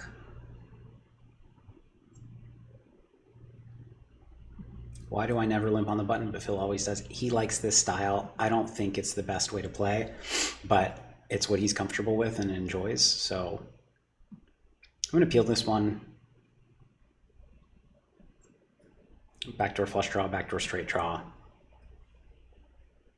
Credible bluff on a lot of runouts. And now we're going to go for that bluff.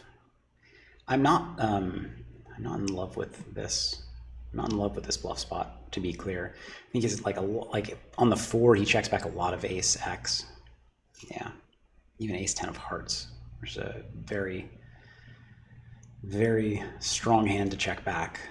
So like I wish the board ran out a little differently, but I think it was a good, I don't know. I feel like I'd bluff.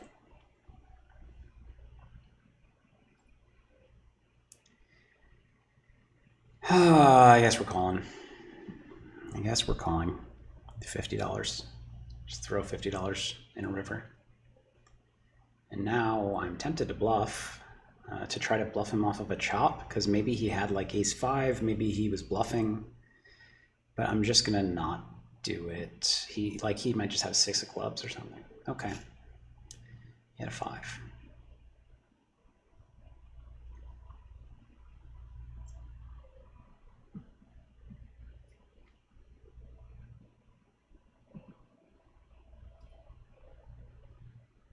It's not the worst hand to do something with, but nah.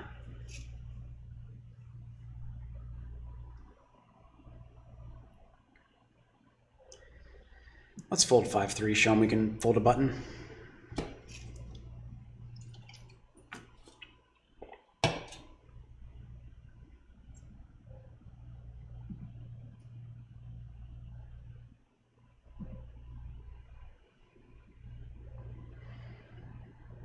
Do I want to bluff? No.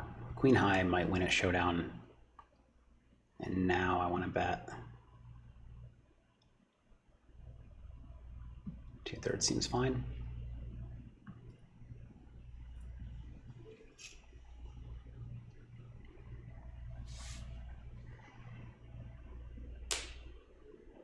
I'm gonna fold the button again.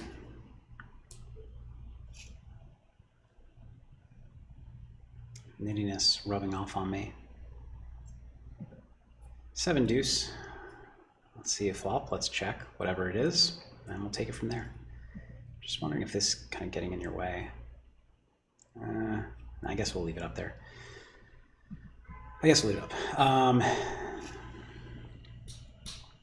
Stephen Matthew. Hey Phil, have you ever played at Thunder Valley Casino in Northern California? I haven't. So it'd be fun to have. Be fun if you had a small stakes meetup game. Yeah, I haven't played there.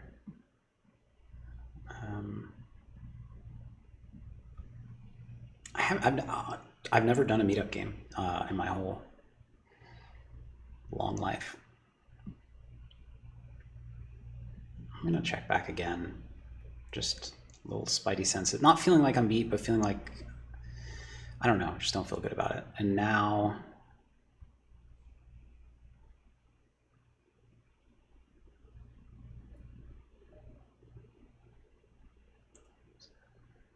I don't know. I don't know why I want to bet. I don't know what I think it's a normal bet. I don't know what I think he has, is what I'm trying to say.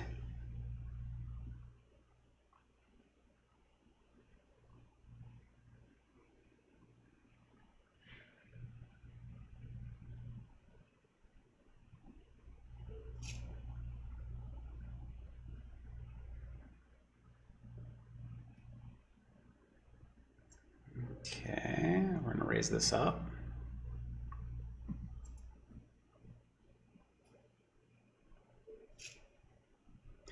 Magneto asks, Galfond, if you beat Hellmuth, does he have to start over? Is this the first to make it to 10K to claim the victory? No. So truth be told, it's not really clear. The planning was, I mean, we just kind of texted a little bit earlier today. It's not, and Phil kind of just tweeted what I think the rules were going to be. He said to, it's kind of interesting. I could like go for thin value protection on the turn. Decided not to, and here I'm going to check back. It's too thin to go for value on the 9-10 run out. He just has a king. Glad I didn't. My understanding is that these are the only two matches we're playing this, and that's it. Obviously, I'll raise this up.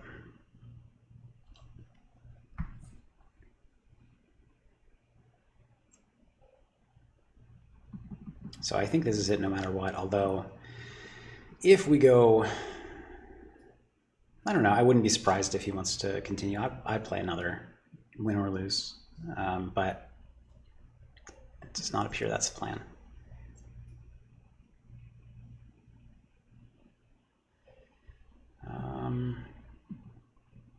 I'm actually, so, okay. I've been going with, well, no, never mind. I'm gonna bet now.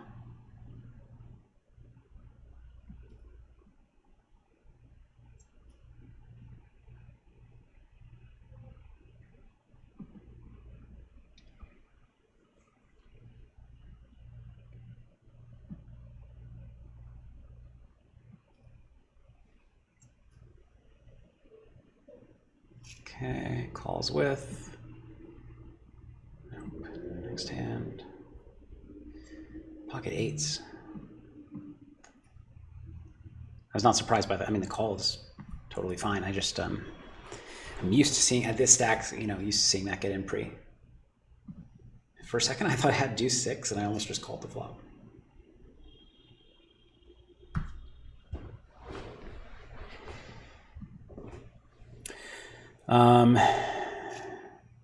Lerp says, Phil, what percent should I be checking back flops in position and heads up pots? I know it's very range dependent, however, I'm asking in general. I'm going to answer in an annoying way.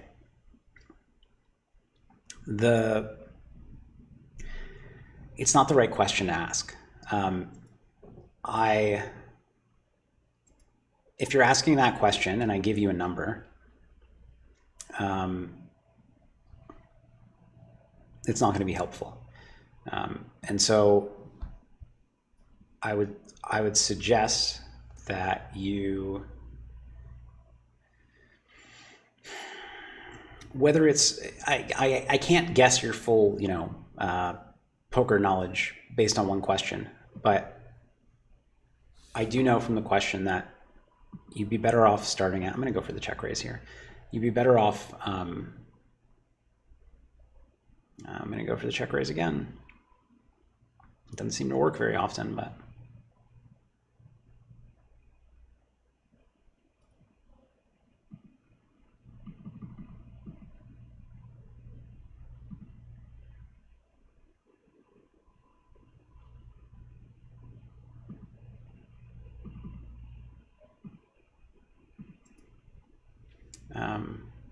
But yeah, either working with peers, getting a coach, getting a course that,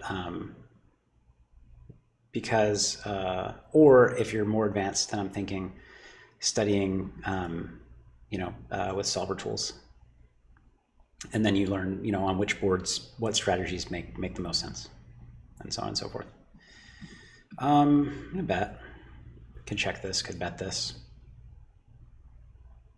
I'm gonna check.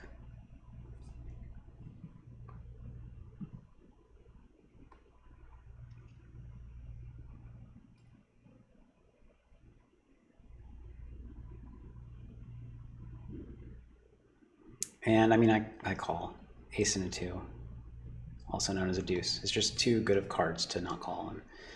And he has that, that's too bad.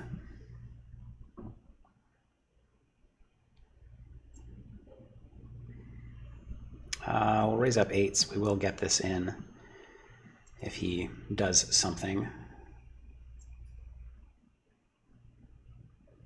And we'll see that.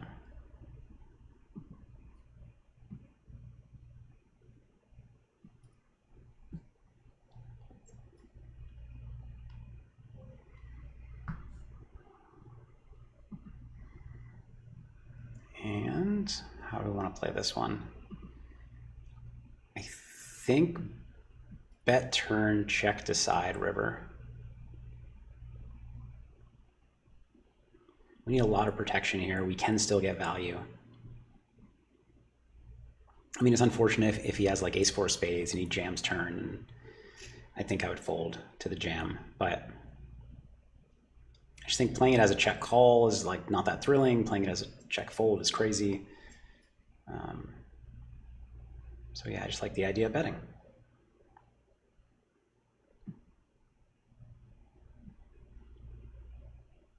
In cases, haven't seen you really overbet turns and rivers. Is that because one, the spots ain't there, two, it's Hellmuth, or three, it's not really your style? No, I've had a couple of them, but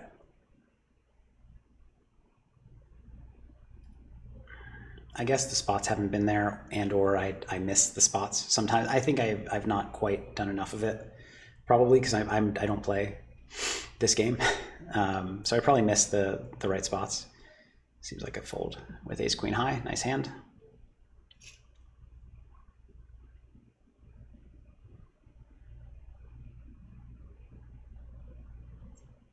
Ace queen, another one that will be getting in begrudgingly.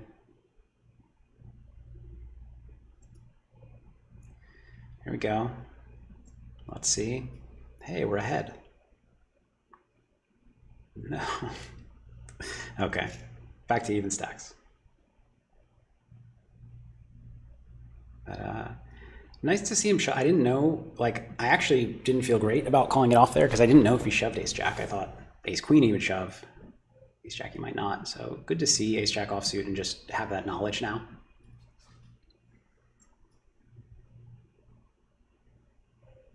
Probably check. This turn, not enough.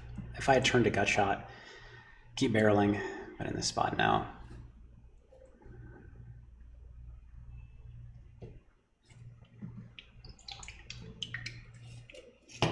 Okay.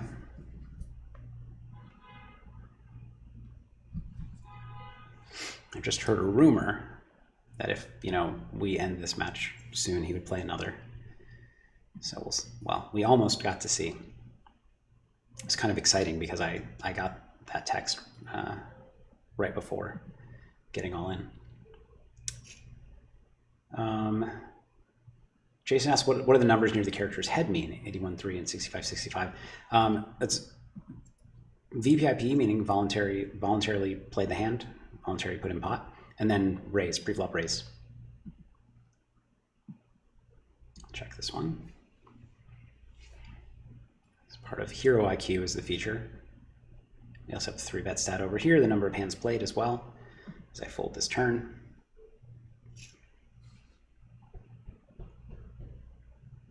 Accidental grenade says, good luck from the Hellmuth studio, Phil. Glad to be a part of this epic matchup. Thank you for being a part of it. And for the good luck wishes. Don't tell other Phil that you wish me good luck.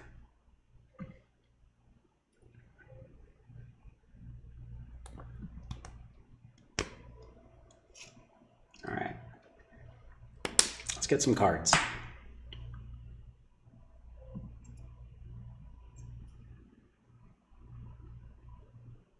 Those are good cards. I think going bigger here is standard, but I don't care. I'm just going to keep going small.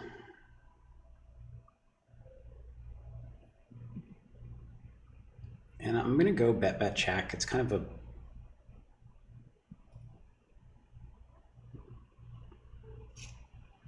cop out of a play, like it makes it easier to play. But I just think I'm getting called by all the pairs on the turn, and I think if I check back, it plays a little tougher. Oh, we got the raise. It's one of the 9% of hands that he's decided to raise. Love to see it. As it goes check, check on the flop with a gut shot and a flush draw, I'm gonna bet.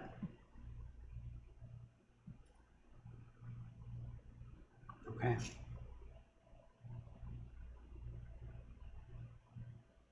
Okay. Yeah, keep the questions coming. I probably missed some, but they've slowed down now a little bit. I'm not supposed to bet this, but I'd like to.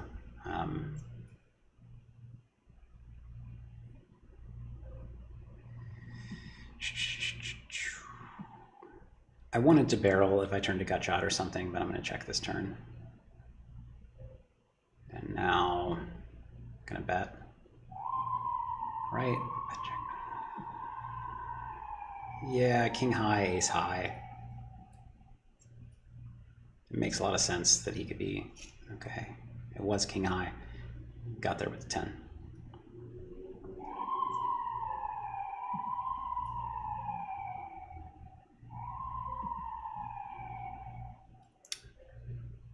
Caro, you're not dreaming. This is happening.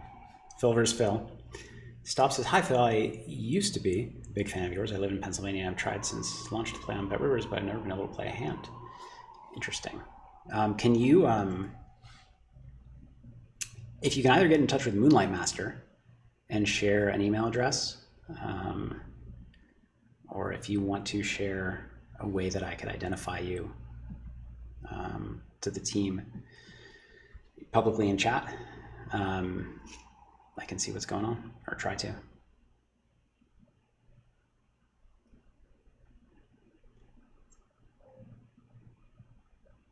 Jack 9, I'll check.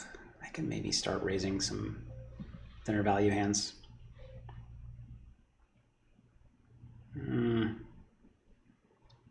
Maybe a call, I don't know.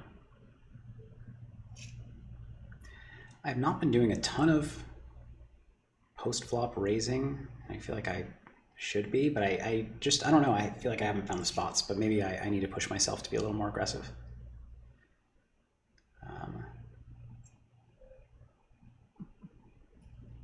And win the big pots. I need to push myself to win the big pots too.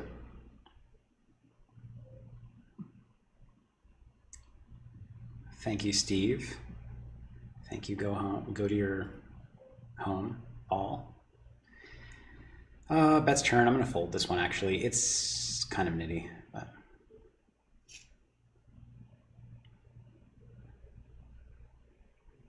Oh, stop. If that's the, maybe that's not. That's interesting. I do not know. I'm not tech, so, or techie, so I'm not really sure how to handle it. Or I don't have a guess as to what's going on. I'll continue to check. Could win with Queen 9, could obviously improve in that way or another. I'm gonna call now for sure, and let's see what he has. Okay.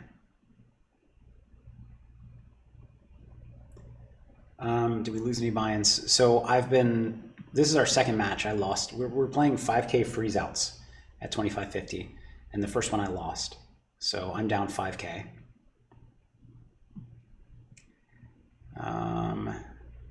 Checking this flop.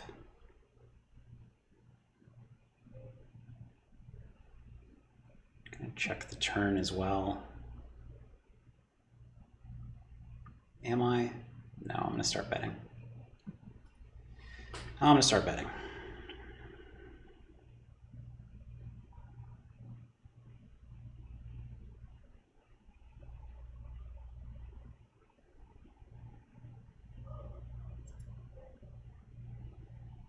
We get raised.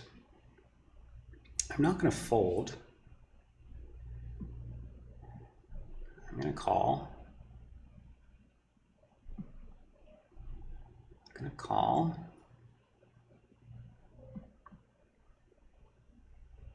I'm going to win. His quick check on the river makes me think he had a pair. Force.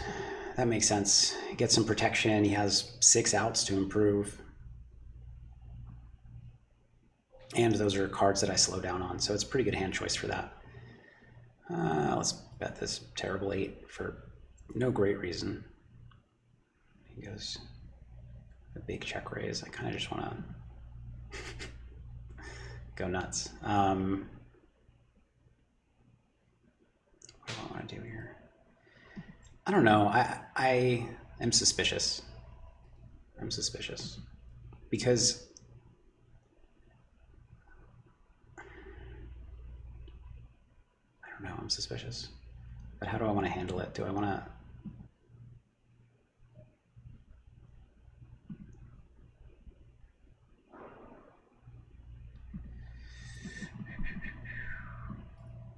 last time I took a long time in bet, I called a jam, so. All right. I'm less suspicious now that he called.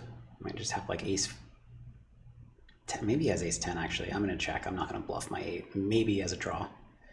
Oh, okay, 7-9. So I got my value on the turn, but that was his river. Give him the oh no.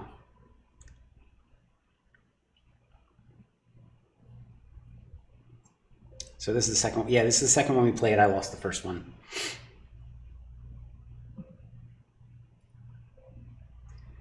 I said I wanted to do more post-flop raising. 9 of hearts. It's a pretty bad hand, but let's go for it.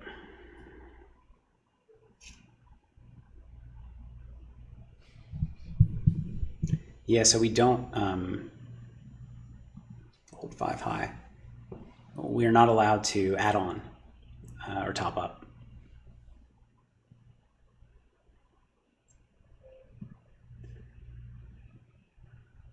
So we are playing sometimes short stack poker, currently deep, which I like. I thought we were going to win the second when we were all in with ace queen, but it was not meant to be, or not meant to be yet. I'm going to check this river. I don't think there's enough value.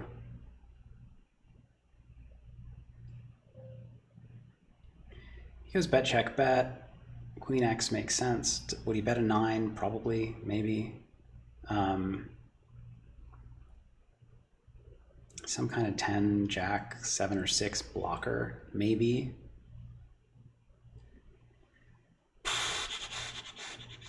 I'm a little curious this time. Not exactly sure why. Okay, it's just a 9. Just a 9. My curiosity gets the best of me sometimes.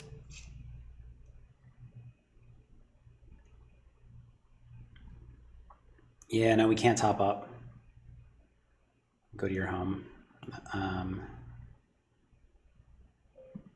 that's a reason I've, like I said, I am playing a little more.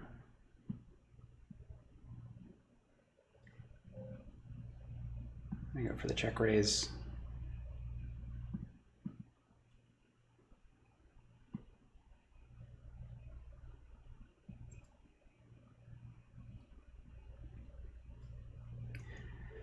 I'm playing a little more cautiously than I would be if we could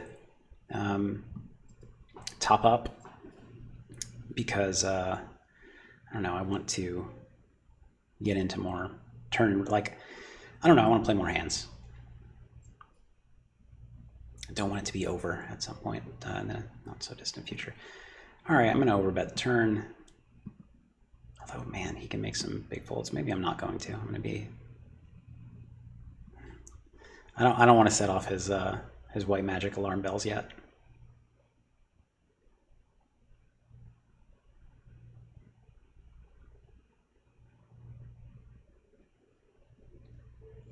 PTWS, hey Phil, who do you think should buy your PLO heads up course? Players of what level can benefit the most from it? I think I made it in a way that you could benefit at a lot of different levels, not like total beginner, but and it is heads up. I review a lot of heads up hands, but it's not just heads up, to be clear. But I think it's an expensive course, so it's more of a matter of who can afford it than I think it could help all kinds of players, because I do start in some ways kind of basic with concepts and get very advanced.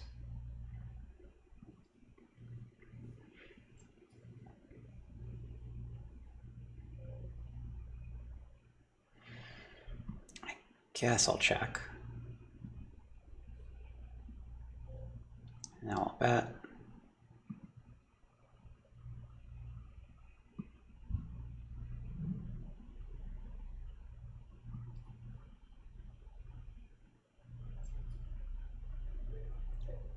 Yeah, as Moonlight Master says, I'm quoting BetRivers Poker on YouTube regarding the rake. This is actually a Robin Hood scenario where we take the rake from the Phils and redistribute it to Pennsylvania via Rakeback Revolution. If you don't know about Rakeback Revolution, it's great. I talked about it for a long time last stream. I don't have the energy to talk about it at length right now. I gotta win a match first. I might go with raise. He might suspect it. But it's just like, I have very relevant cards and good future blockers, good, I don't know.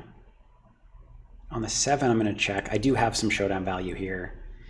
And it makes sense that I would check a lot of like pretty decent hands here. So I don't think he's gonna bet too thinly.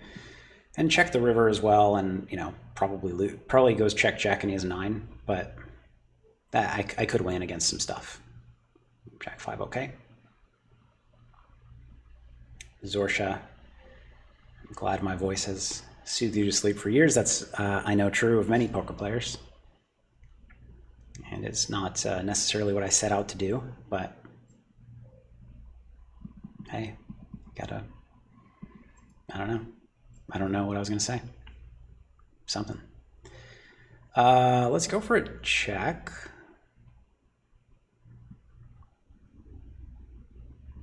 What I like about check calling this board is that it like kind of looks like I have ace king, so I connect on the ace and king. And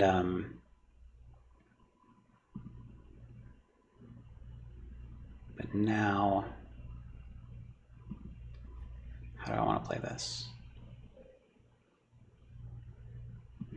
I'm a little concerned that this bluff's not going to work. But like, I think that I have to bluff because I shouldn't have many bluffs based on the way that I played this hand.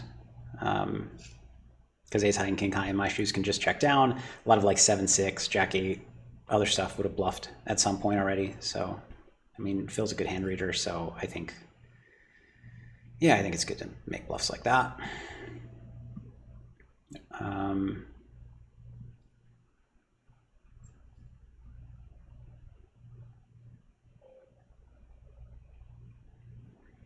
I'll check this back.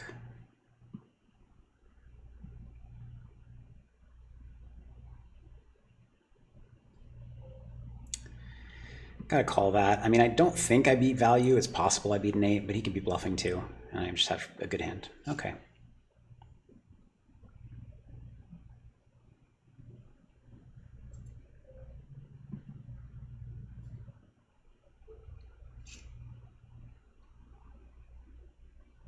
I appreciate you all being here. Ask questions. I get bored one tabling, so I need you to keep me company. Do we start with a bet? Let's check. I don't know. I'm gonna call this.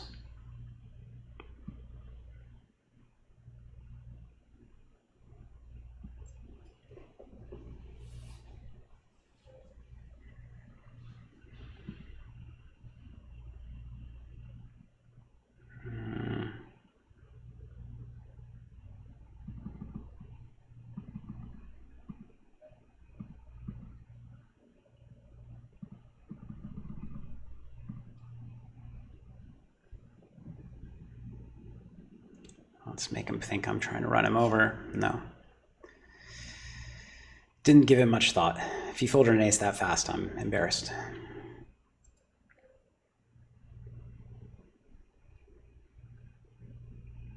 Yeah. Peel against a min raise. I don't know.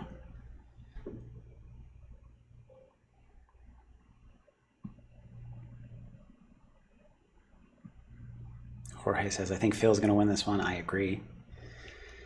I'll check down jack high and hope for the best. I'm probably going to lose. Okay. Dominated the whole way. So sick.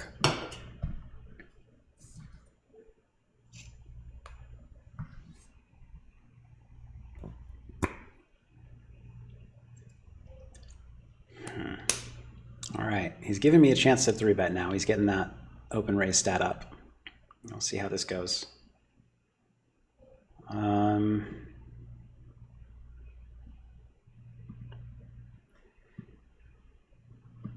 I'm going to do something weird and overbet the turn to make him not believe me. And then, okay, that's a bad river. I was going to overbet the turn, check river, and hope that he would like not bluff and check back like tens because he's scared of the turn overbet.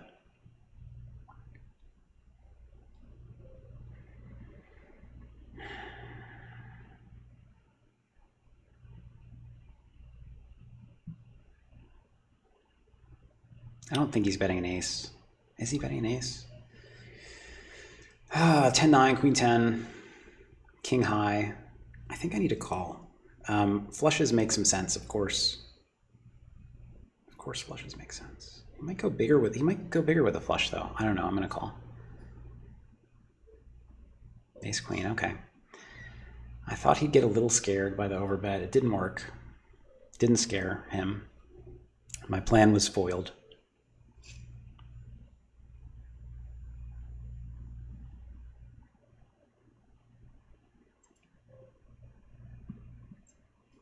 Algirdas, am I considering doing a 5-card PLO course? I don't actually play 5-card PLO, so my course would be pretty bad, but Rena once just released Thomas Emter, I believe it was, released a new 5-card PLO course like a matter of maybe 2 weeks ago. So check that out at runaonce.com.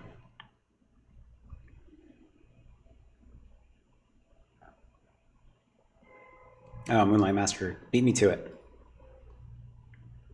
Thanks, Moonlight. Check, bet. I'm gonna fold this one, I guess.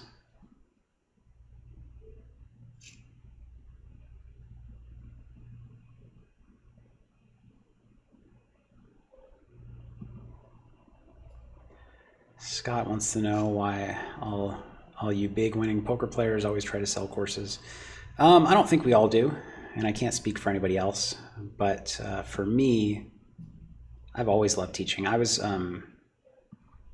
teaching, like, I wanted to write strategy articles from after the first year that I played. I wasn't even a professional yet, but I remember I reached out to try to write articles. Nobody wanted them.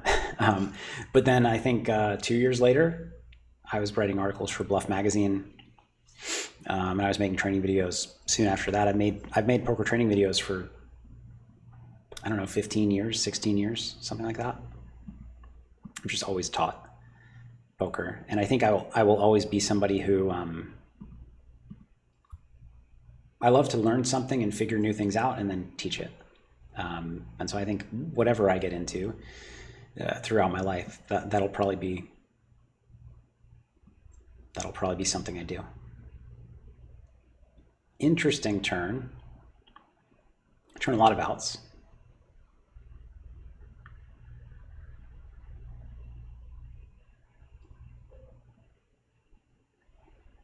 Bet small. Obviously, I'm not folding. Am I raising? I don't know. I don't think so. Let's see what the river brings. I am unfortunately going to need to bluff this if check 2 because I have 8 high and he can still have a bluff. Now that he bets. How is he bluffing? I don't know. I mean, I'm going to fold. I have 8 high. Nice hand, nice hand.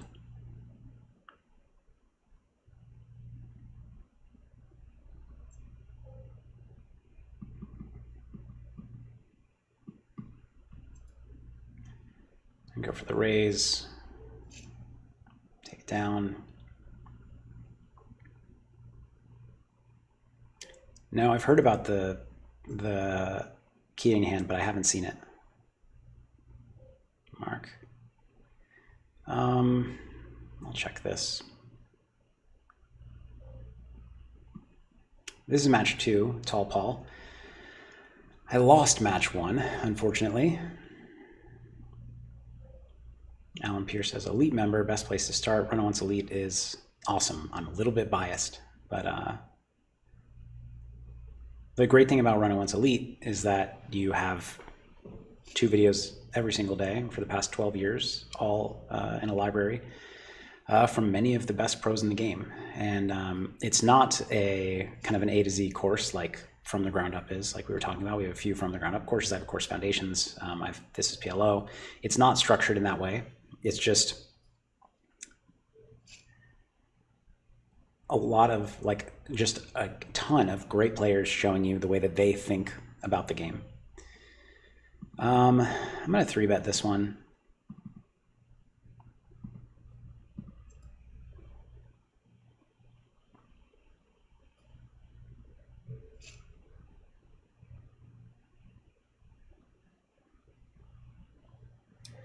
Josh says, hey, Phil, you said in one of your videos a big turning point for you was being able to link your thought process to solvers. After that, you found studying with them easier. Could you elaborate? Excellent question.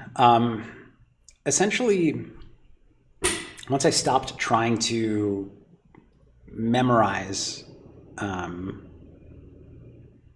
solver strategies, not that I was exactly trying to memorize it, but kind of, and I just started understanding the fundamentals that I was picking up from solvers, but not like being religiously devoted to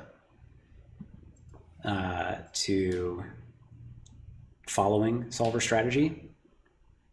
Once that happened, I just use solvers to pull out concepts. I don't look for exact strategies. I pull out concepts, then I use my human brain to apply those concepts in game, making adjustments based on my opponents, et cetera, et cetera.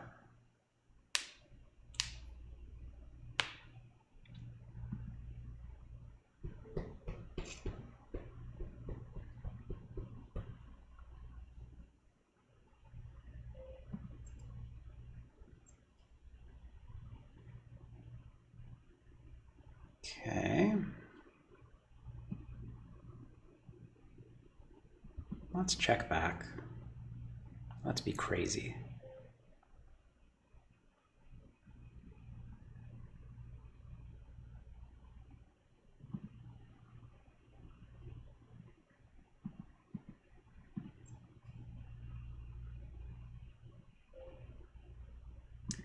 Not very happy about this spot.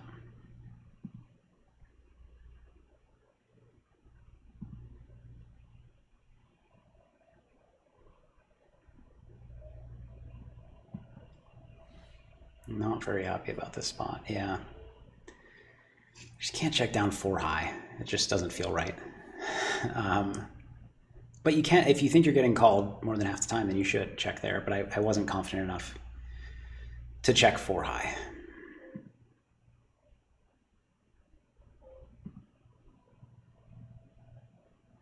He's not going to fold an ace. I don't think he's going to fold a king very often. So I could bluff him off of better jack highs or queen high. But I'm actually going to go for the check call. Hope that I'm beating a hand like 9-8. And then I have outs, if not, presumably. I'm not beating 9-8 anymore.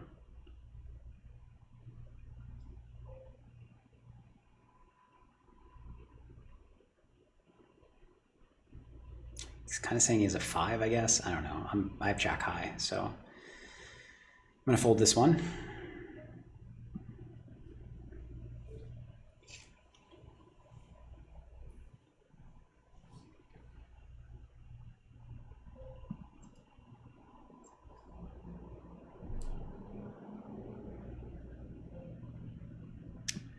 What, maybe better question. Course question is, what makes your course better than PLO Mastermind and Upswing? My own course? I can't speak to, I mean, I don't know if it is or not. I did my best to put the knowledge that I have into my courses, and that's kind of all I can say. I think they're good. I tried to make them good.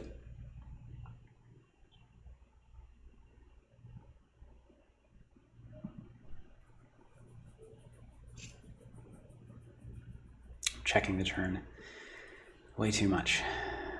I think I'm playing all right.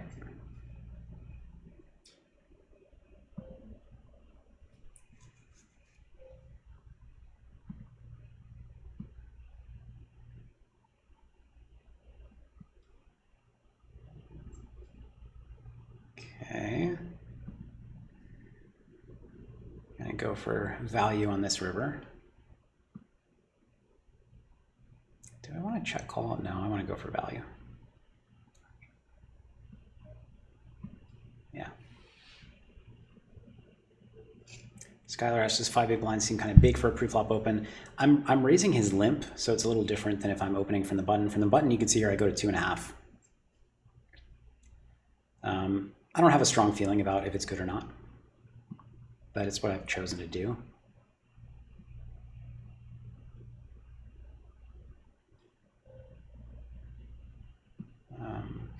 Okay.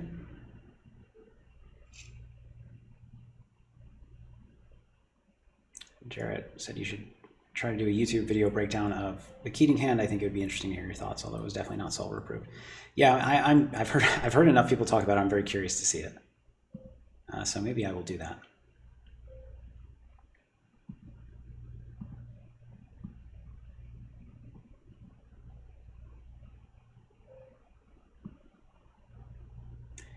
Patty, Hellmuth won the last one, so it is 1-0 him, and he is leading the second one.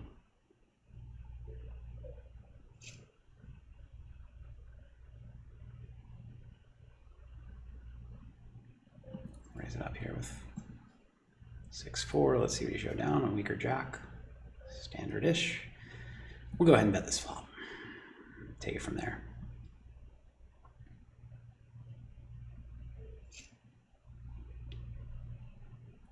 How do you decide whether shot taking is worth it? I.e., how do you weigh up the, let's assume, higher EV versus psychological discomfort of swings, possibility of tilt? I think you really have to know yourself. I think for 7 out of 10 people, I would not recommend shot taking.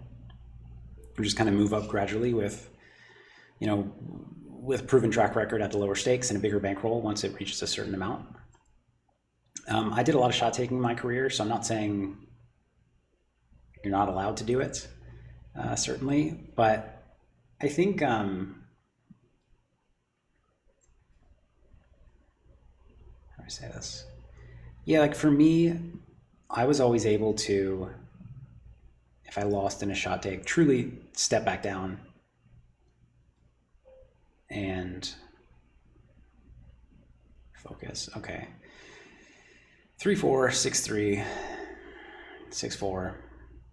I don't think he's bluffing ace-3, ace-4. Could he have called with just like jack-10 of clubs? Yeah, except that I have the 10 of clubs, so that'd be impossible.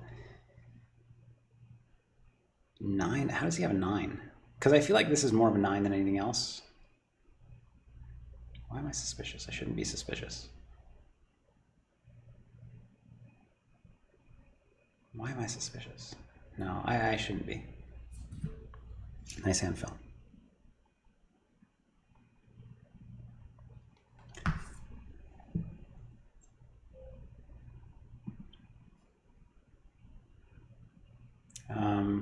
So I kind of forget where I left off, but basically for me, it was motivating to shot take. Like I really wanted to challenge myself in those bigger games, and it was really exciting for me. And so I would grind really hard at the lower stakes to build up enough for another shot. And then when my shots didn't go well, which they often did not, I just stepped back down and used it as motivation to try again.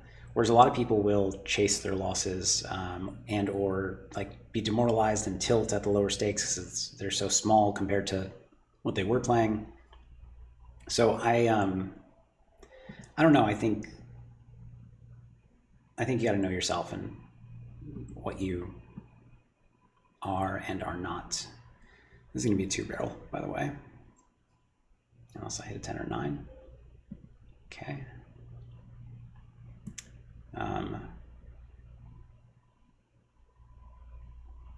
What you are and are not capable of when you step down or step up and then back down. The reason it's 2-barrel is there are a ton of hands that call the turn because like there are so many single card open-enders, pair plus open-enders, just dry pairs. I don't know. There's a lot of stuff. So betting a hand like mine on the turn to give up on river, I think, is losing money, probably. Do I call this? I don't even know. I don't feel good about it. Make a read and fold.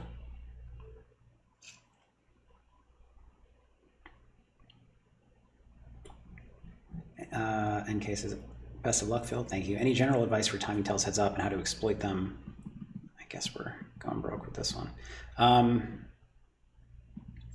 The thing about, like, if you have a timing tell on someone, then, for example, you know that when they bet fast, they're stronger. Like, basically what I'm trying to say is the exploits are somewhat obvious, right? If you think their hand is weak based on a tell, then you don't fold and you know, bluff raise and or call down. If you think their hand is strong, you get out of the way. So it's kind of, it's hard to give more specific or like even just generalized advice. I'm sorry if that's not the answer you were hoping for. I mean, it's probably not. I'm sorry. David asked, PG, if you had 30 seconds to coach a no-limit player, deuce to 7 single draw, what heuristics or basic strategy would you convey if the person only knew the rules and never played? I guess I can't tell them pre-flop ranges. So, you know, play strong 1-card draws. Pat jacks are trouble hands, especially from early position. Get out of the way. The player who's drawing has an advantage in that they also have implied odds. When you're the player drawing against a player who is Pat, make your sizing very big. Bluff when you hit, well, like if you're unsure of what, like how much to bluff, just count the number of betting outs for value versus the number of bluff outs that you can hit, and then you have your bluff ratio. I'm probably out of time.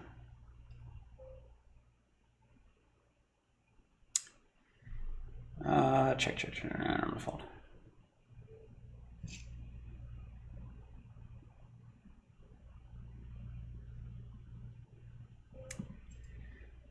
Wallabeezy asks, what's your best guess at hourly rate and your average live 2-5 PLO game at casino, assuming no straddles? I'm assuming you mean for me. I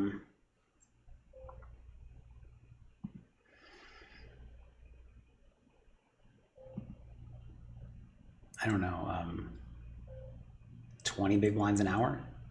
I don't really know. That's total guess. Not folding a pair just yet.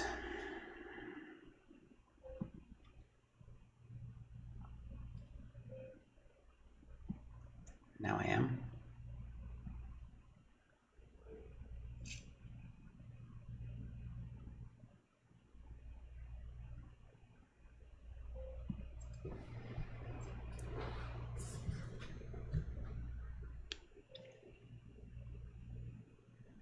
I'll check back.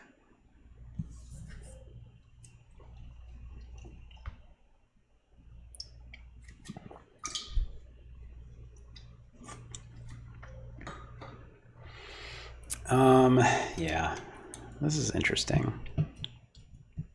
7x, 6x. I feel like, I mean, he bet a jack bigger, could bet a 7 bigger. I don't know if he does this with 10. I mean, there are not a lot of hands I beat. I'll lay it down.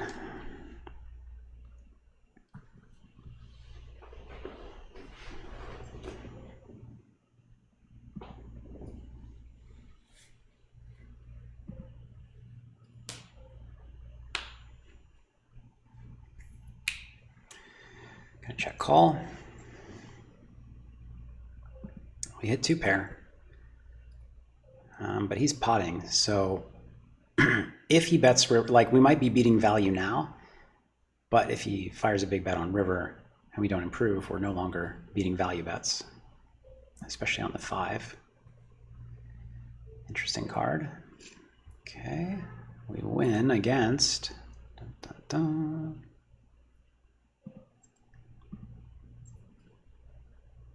Ace 6, so we beat a turn value bet. Another donk on the ace high boards. They certainly confuse me. I'll give him that. I'm not going to fold a pair to a half pot donk, but obviously I'm only beating bluffs, and I'll check back on the turn.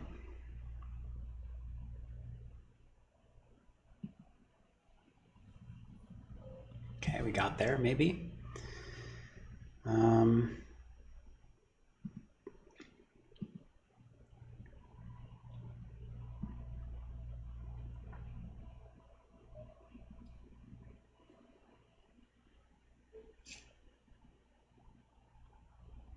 Normal active voices of all the poker content creators on YouTube, for me, you're the most pleasant to listen to. I really appreciate that. Thank you.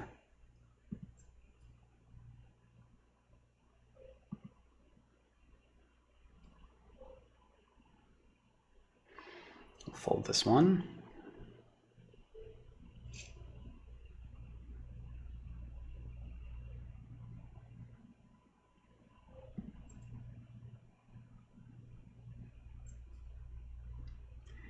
Yeah, staking people is...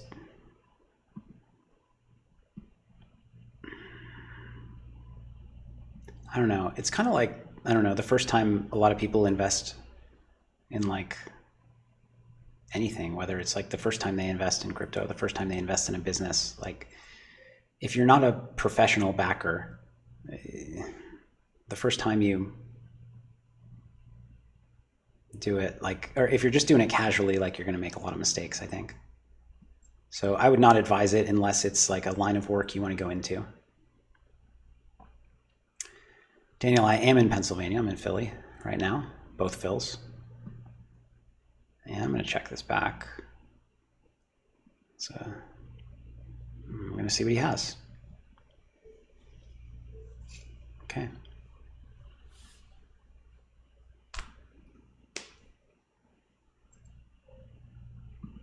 Okay. It's very hard to play without any hit on the boards. I think I haven't seen a single pair hit. I've made a couple hands. I made a couple hands. I haven't made many, but I've made my fair share.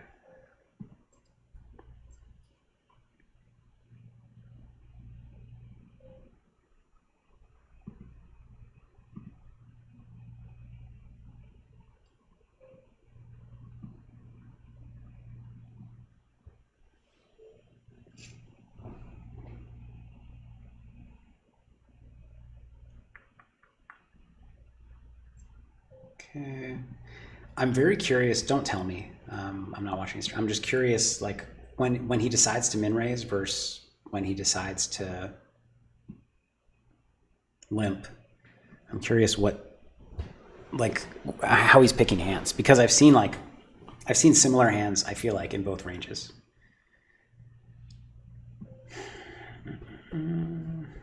Johnny Elliott says, get BetRivers for Illinois, please. I would love to. And we are doing our best to, as quickly as we can, get into more states.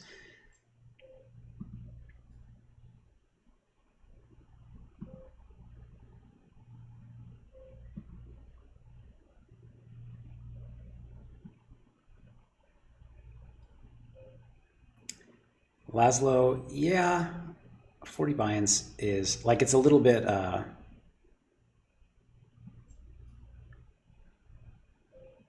it's a little bit low, but 7 big blinds per 100 is a pretty good win rate. And as long as you're willing to step down. Laszlo asked for 6 max cash game. How many buy-ins would you advise for limit when you have 7 big blind per 100 win rate?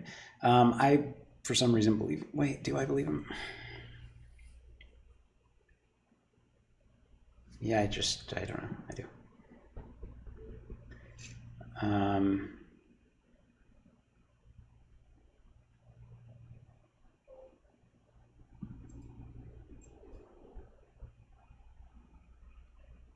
Why fold there? What hand are you looking at? Okay. If you're streaming for views, then it's a call with pair of 5s. If you're really trying to play for money against him, don't stream this. I mean, I'm streaming to promote BetRivers. I want to play good poker. I always want to try to play good poker.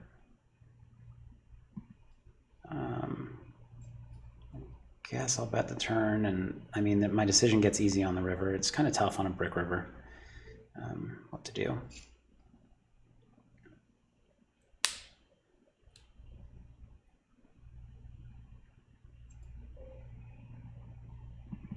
God, it's so tempting.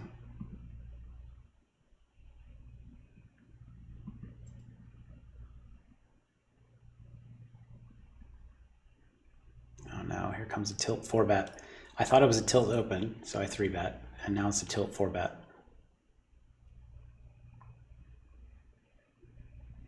I'm not going to go with the 5-bet bluff, hoping it's a tilt 4-bet. Okay. He didn't tilt 4-bet. Good. It was going to work that time, Phil.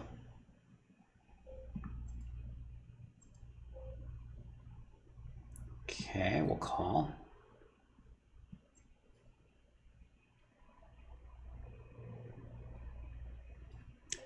Big Luch thinks I'm getting outplayed. Maybe. I don't know. I mean, I think he probably. I think it's going to be tough. It's not going to play out very well for me. So I guess I fold.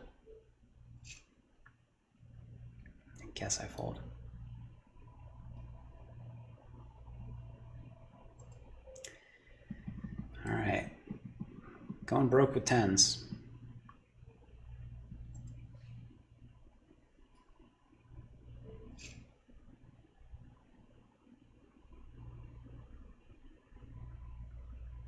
Going broke with 10s. Actually, I might just call a 3-bet. I don't know. I'm going to check this one back. If there's ever a check back hand on this board, it feels like 10s is the one. I'm going to check it back again.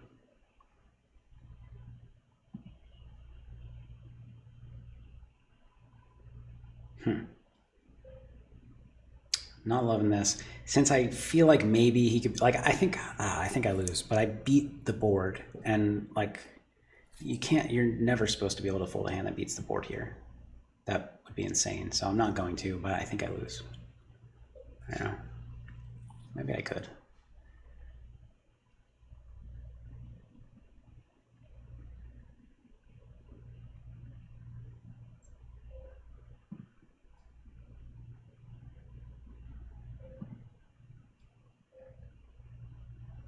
I'll fold this one.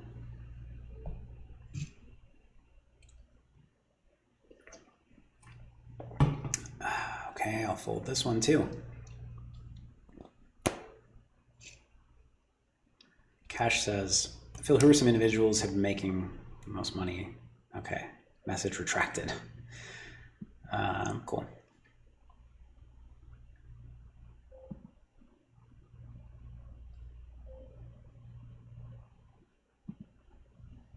Blue says, after watching maybe 6 courses, I feel like there is a lack of instruction on how to implement a lot of the turn and river range construction, and then just focus on the concepts themselves. Only goes so far. I think I don't know what course you're speaking about, and who knows?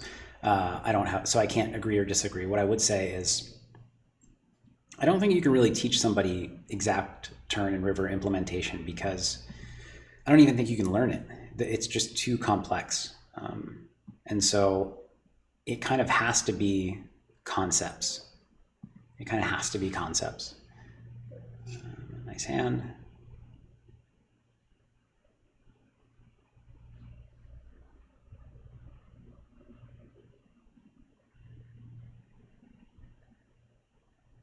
That's my opinion, at least. Like, when I study poker, not teach poker, even just study poker, I don't look for specific, like, I'll look at how to play specific hands on turns and rivers and play my range, but it's not to actually implement that strategy. It's pull concepts from it.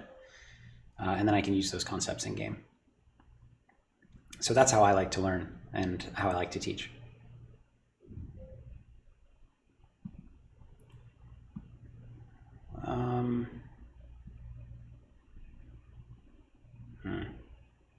Tougher to go for value on this river. Tougher to go for, I think I still can.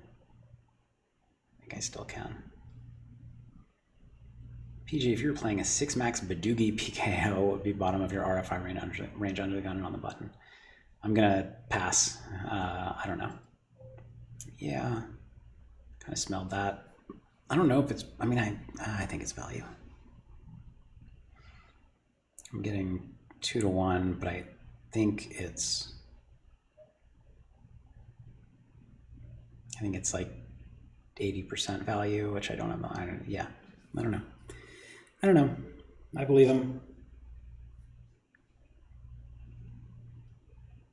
Nice hand.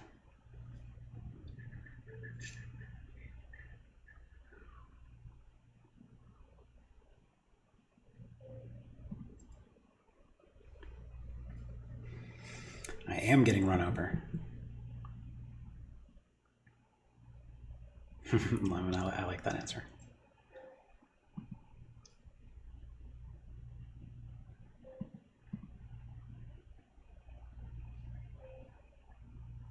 Too weak, I think, to bluff here.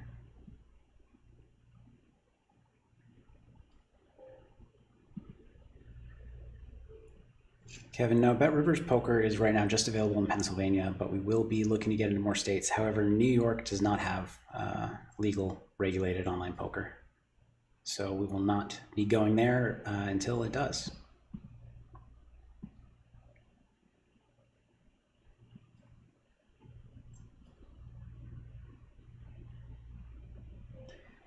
I think I'll go bet, check, bet.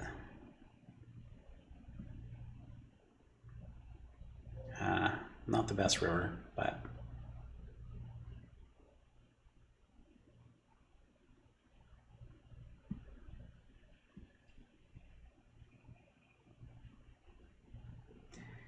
EKW says, what is the best way to maximize a Rio Essential membership for 50 or 100 NL6 max no limit?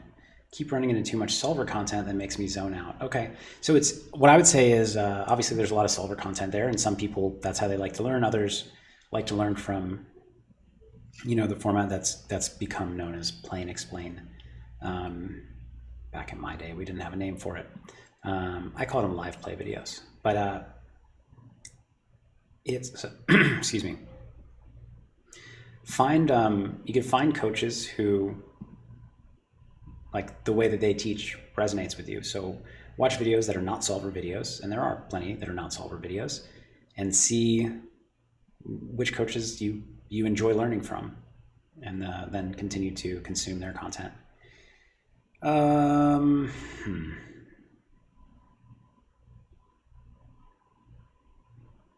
mean, I have such good pot odds. I probably lose, but with, 4-1, let's just see it. Cool. PH seems to be check raising with low middle pairs to your flop c bets occasionally. You feel it's polar errors protecting his equity with I am not, I wouldn't say qualified to, I'm not exactly qualified to know what's optimal heads up no limit strategy. I think it's a thing. And we've seen a few showdowns and he's shown hands like that when we have. And so it feels like he's overdoing it, but I don't really know because I don't get to see his hand all the time. And we haven't even played that many hands overall. But yeah, it feels like he's overdoing it to me. This is interesting sizing.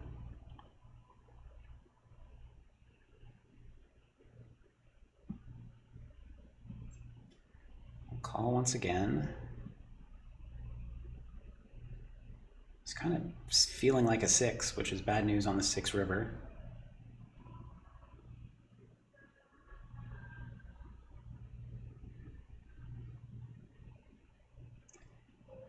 Like, I feel like when you use that turn sizing, it's either a queen or a 6 or a bluff. It's not the 8. I lose to the queen, I lose to the 6, I beat the bluff.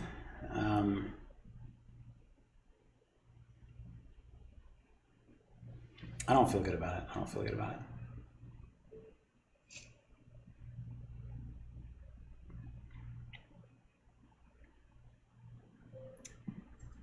Brian Dennis saying, Phil, I played heads up cash flowing against, well, he's not a fish, who never 3-bets pre, raised a 4-big blind pre in position until he adjusts. It's not the worst idea to raise bigger. It's a pretty good suggestion, thank you. But I don't know,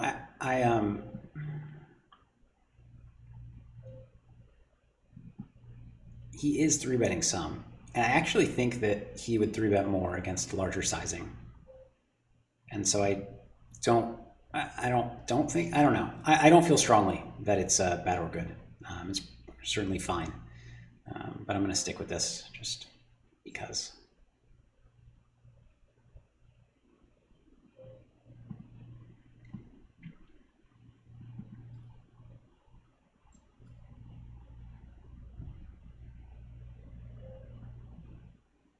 Big Luch says, is it really possible to set a true range strategy in heads up? I don't know.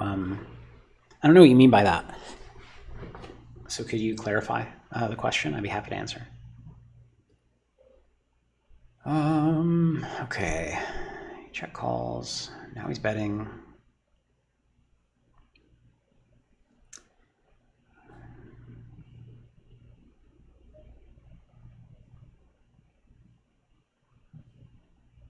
A little suspicious.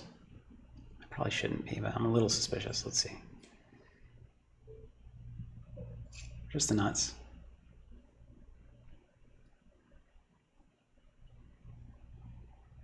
Just at the time the tall Paul says, do you ever not believe him? Did not believe him there, and I was wrong. I get what I deserve.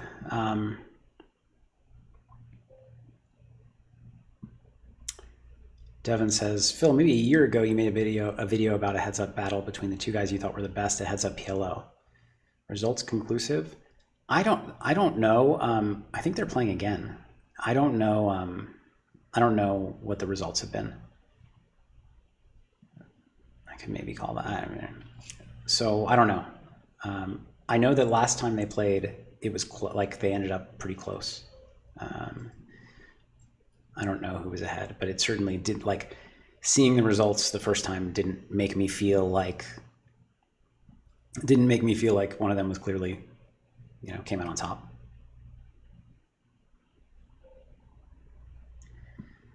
I'll check this back, see if I can induce some bluffs. Let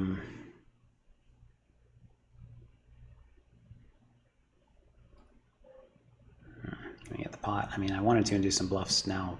I was hoping he would bet like third pot and then I beat some value too, but I'm going to call and hope for the best. I don't feel good about it though. Yeah. It's like spots like these where I feel like I have too good of a hand to trust my read. Those are the spots that tend to get me in the most trouble in poker.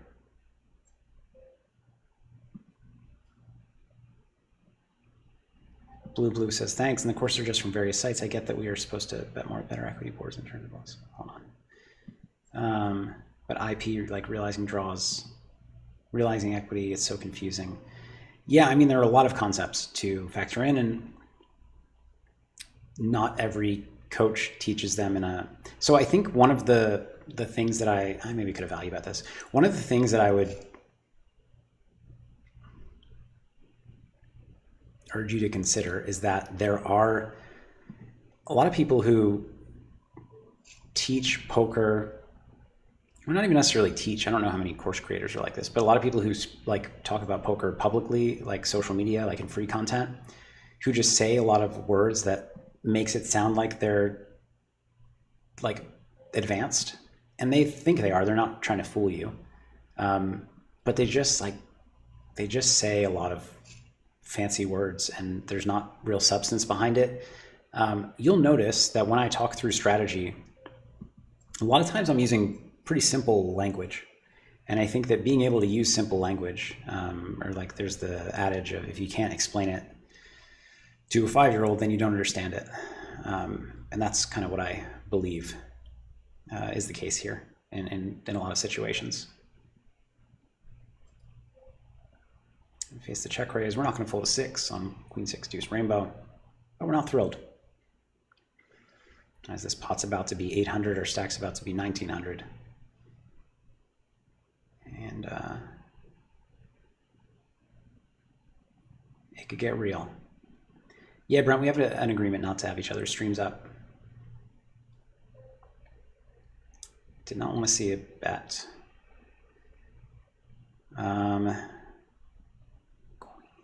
Ace, queen, king, queen, both make sense. I guess I'm going to call. I don't feel good about it. The 5 river is unfortunate. He's going to follow through on some bluffs here. But I think not enough. I mean, it looks like I have a queen pretty often.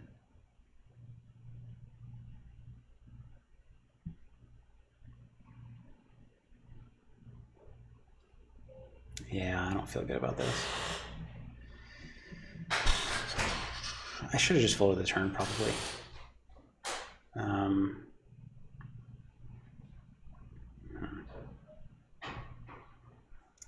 Should have just folded the turn. Yeah. Yeah. Nice hand. Nice hand. All right, it's looking like we're gonna lose both, but you never know. We could go on a heater. $1,400 in a dream.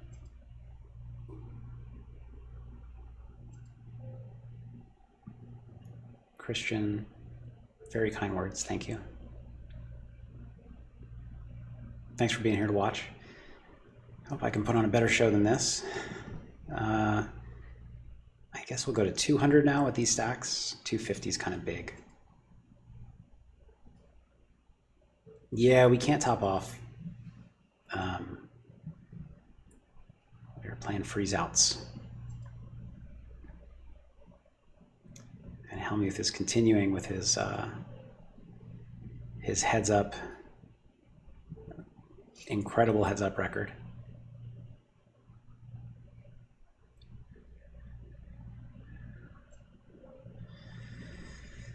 We'll check this one. It's not the worst to raise.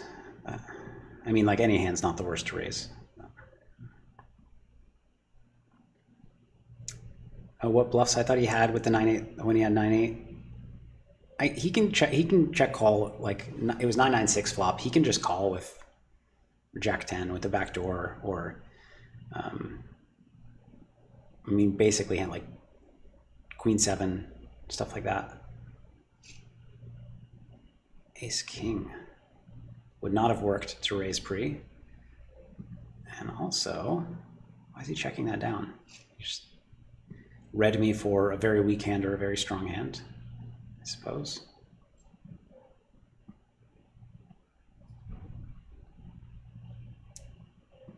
Check, check, check.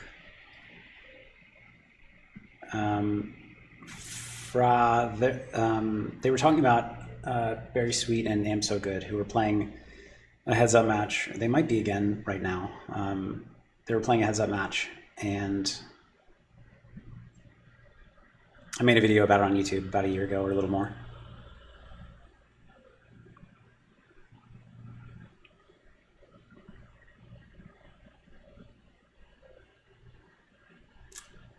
I guess I'm betting. Well, am I? No, I don't. I feel like he's a little bit too, and like he's calling any pair in this spot. So betting is just to get him to fold king high, which he's not going to fold king high on the turn.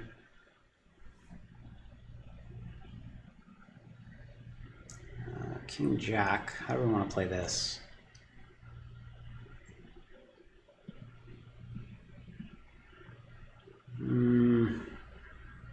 Let's see a flop, and I mean, this is not how you're supposed to play it, but I don't know. I don't know if you can hear the loud noise going on in my hotel room, but apologies if so. Hey, Moonlight Master posted the Am So Good, Very Sweet video 5 minutes ago from the time you're watching me talk about it.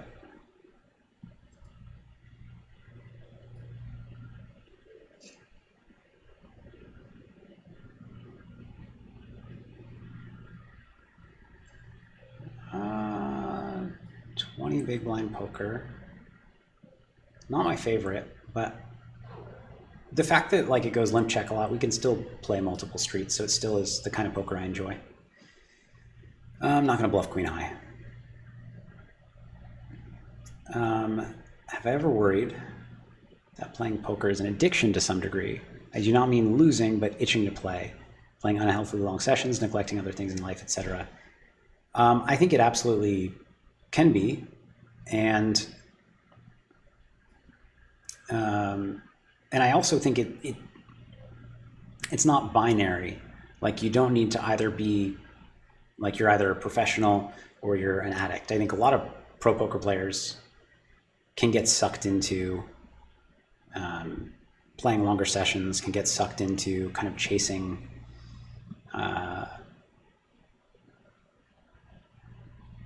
like chasing variance, chasing losses. I think that most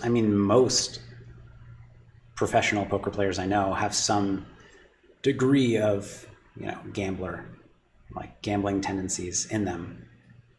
almost all. So it's yeah, I think it's not either or. So yeah, and I mean, it's designed to be addictive. Like, people didn't design poker to be addictive, but gambling in general is addictive, right?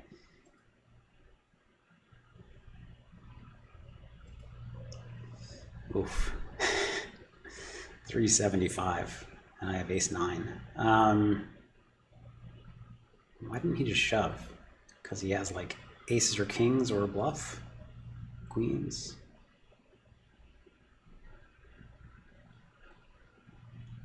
Not feeling good about this, but I mean, I can't just, I don't want to let him see a flop and then,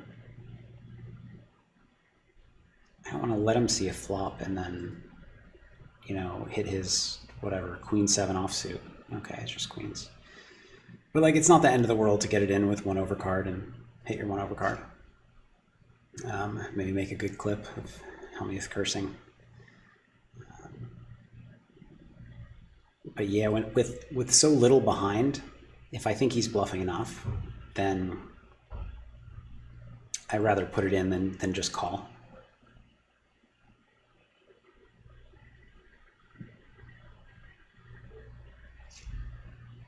Blue. It's really cool to be able to have an actual conversation with a poker pro. Awesome. I plan on studying and playing until I can at least beat 50 NL, since it would be better than my current job, and I love poker. That's a great reason to do it. Yeah, like I oftentimes will shy away from encouraging people to quit their job and focus on poker until they've built up a track record. But what you're talking about is working hard, proving yourself at 50 NL, which would be better than your current job, and then making the move. I think that's awesome. And the fact that you love it's really important. Some people do it because they see people making money at it and they think it's going to be easy. Or like they have a friend that's doing it and their friend says, you know, why don't you try this? It's going to be easy. So it sounds like your head's in the right place. Do I want to raise? I think so.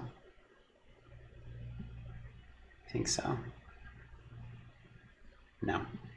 Changed my mind.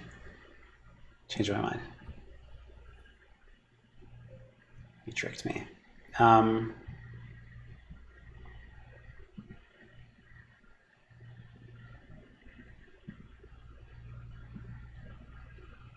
Yeah. I wish I had raised. This looks like an 8 to me. Oh, wow. I got super owned. I think he might have read into my timing on the flop. Okay, we get the donk bat. I call.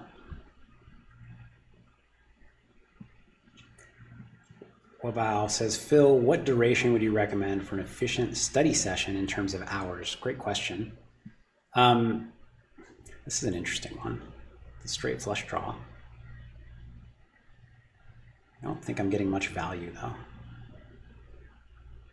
And now I'm just hoping I beat a 6 somehow. Nope, I need 4.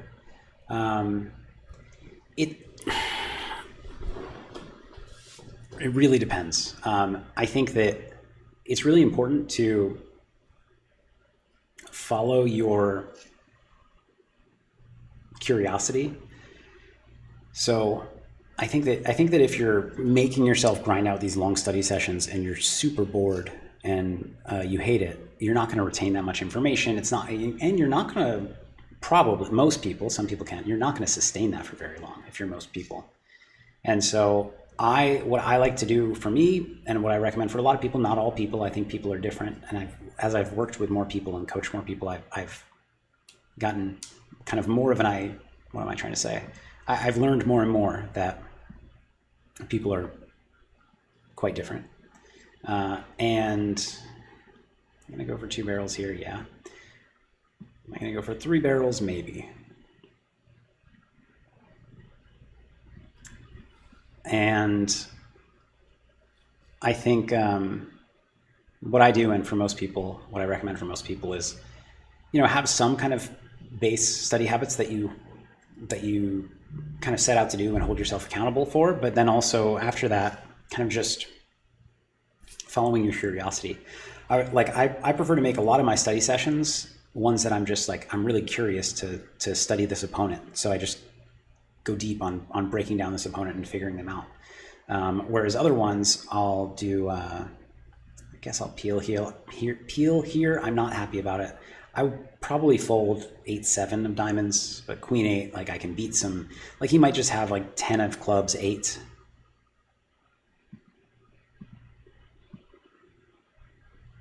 And I could check.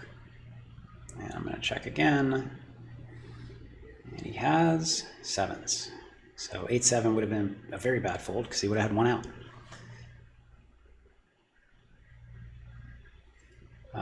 But yeah, a lot of my best studying comes from like, I'm curious to break down this opponent, or I played this hand that's really interesting. Oh, wow, this turn strategy is weird. I want to take a deeper dive there, and so on and so forth.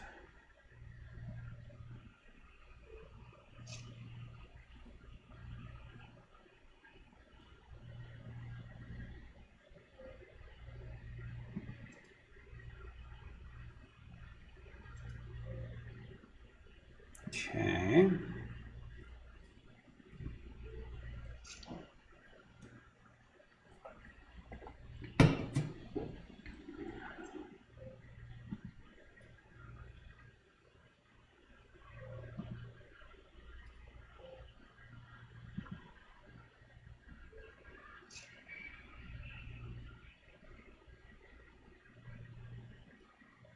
Yeah, very sweet as a monster.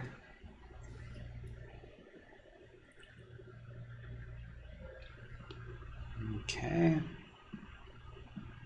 Let's bet 7.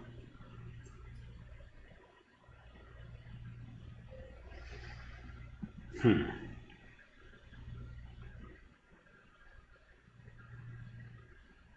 gonna bet the turn. I don't know if I'm gonna bet the river.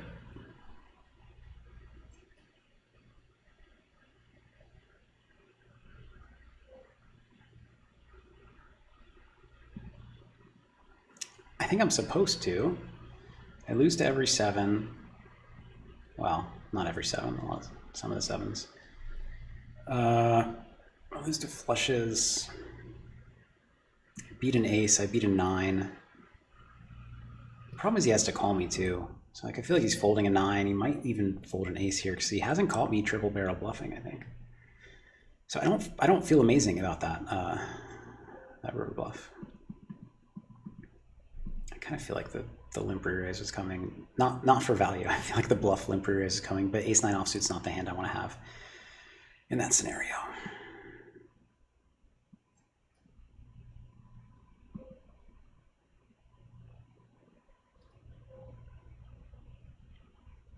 Okay, I mean, call and figure it out on the river.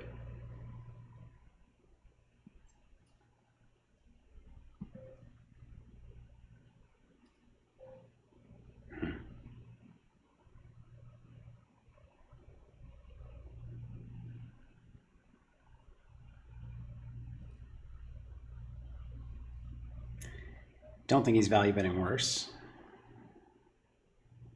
So I need him to have a 4 or a 5 or a draw of some other kind of spades, hearts, and a lot of. I'm going with my read this time. I think he has it, so I'm gonna stop calling with good hands because they're good.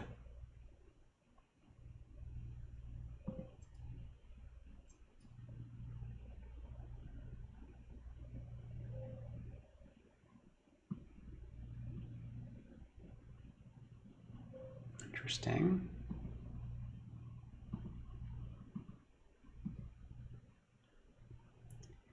I'm going to go for thin value here. It's kind of a nitty play to make the hand easier to play, but I think he's going to call with ace high and jack 10 and stuff like that. 10 high.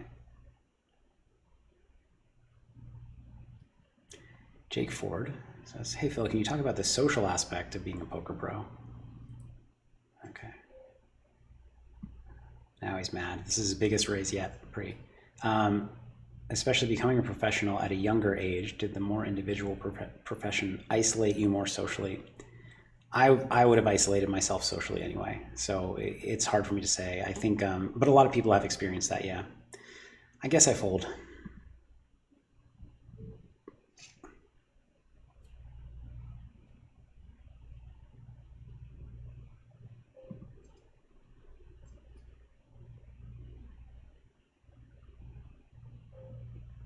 Check this back.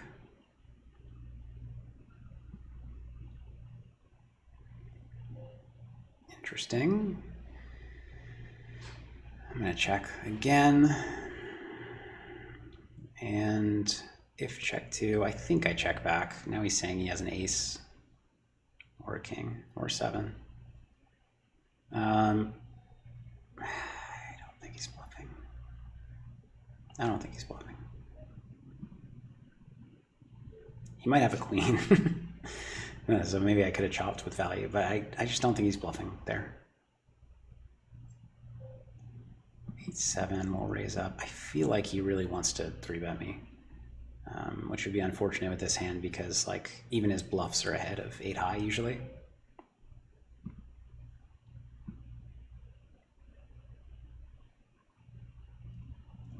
Bet flop. And I think I need to keep betting.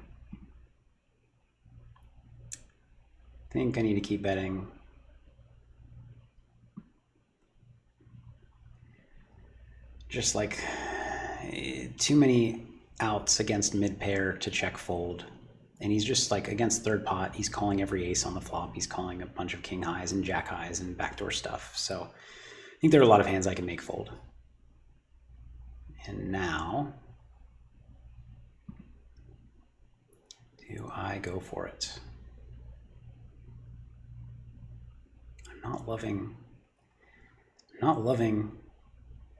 how slowly he called the turn. Not loving how slowly he called the turn. But this is so embarrassing when I check and I lose to Jack 5 of diamonds, or 10-5 of diamonds. I guess Jack got there. But I'm giving up. Damn. He might have called that. Nice hand. He was thinking of, well, he was thinking of doing something.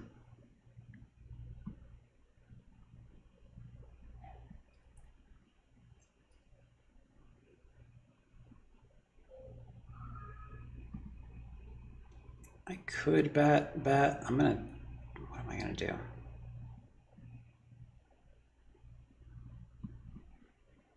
I guess I'll check. And now, check bet and hope for the best.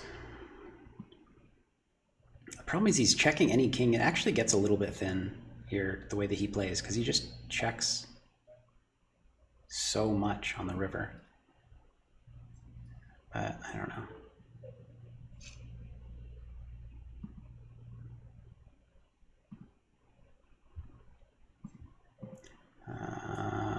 Called with ace-7, it's a very good calling hand.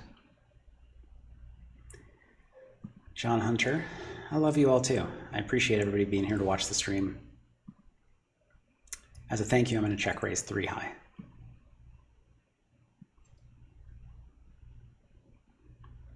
How much am I up / down? This is interesting. I mean, I'm not going to fold. I'm going to call and take it from there.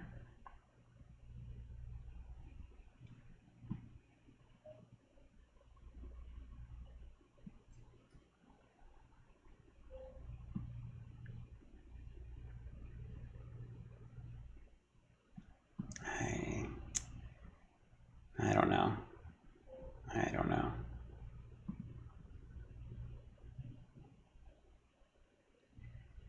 I don't know. God, there are a lot of hands that I don't feel great about this, but I'm going to go for it. Let's jam. Let's jam. Make a very good clip if he calls. So I think he's going to be tempted by that. But like, I want to rep a flush here. And I think if he has a king, a 2/3 pot bet's not going to get it done. So.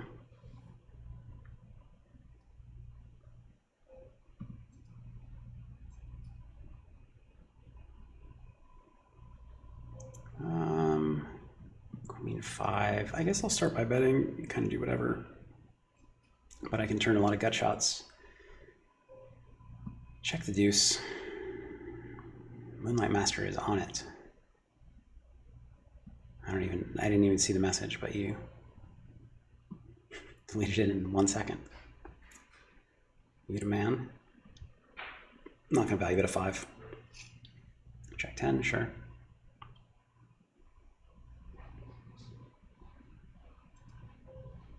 King deuce, let's peel.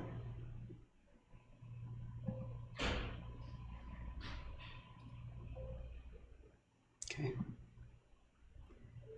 It's interesting, he definitely is like his c-bet frequency, actually I guess his c-bet frequency is high in limp pots too, or c-bet frequency. But it just feels like whenever he makes one of his random raises pre-flop, he's betting flop.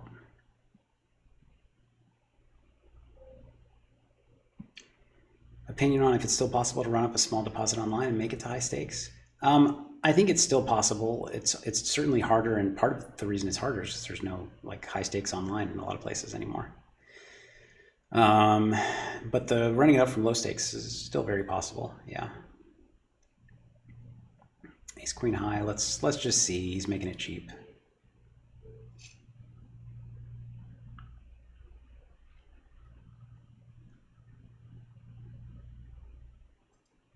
Okay.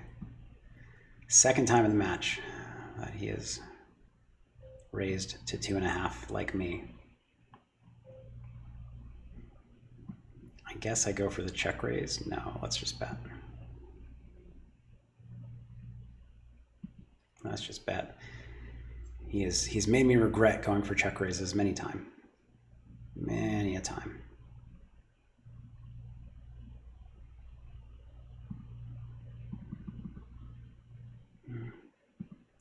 I don't think he's going to call an overbet. Or I mean, he might, but I think he's going to call that more. Okay.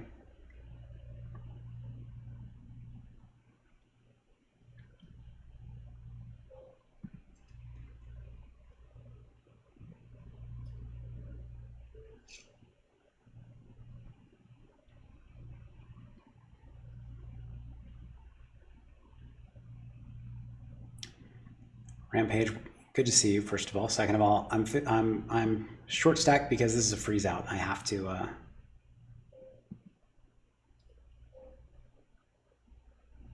I have to not top up. Otherwise, you know, I would love to play. I love deep stack poker. Deep stack heads up poker. I don't even care what the game is. 2 cards fine.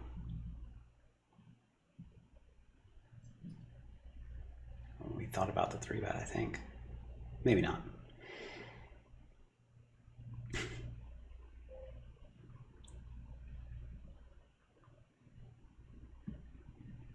Check this back. I could go for 1 street here. I don't think it's good. I don't think it's good.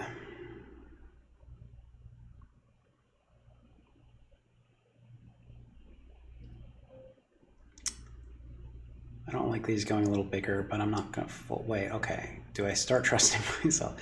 Do I actually not like it? 6 makes sense. 8 makes sense. It all makes sense. I've caught him a few times with a small bet, so maybe he would not go for a small bet bluff again. But also, I just don't think he needs to bluff with a lot of hands here. Could he have a 7? I don't think so. I'm going to fold.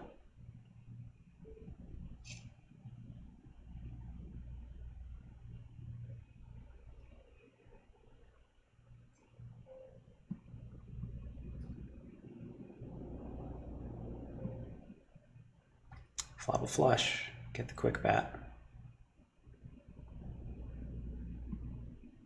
I'm gonna go for the turn jack raise. Not the turn I wanted. And he min bets. I do now? What do I do now? I guess I raise and bet river.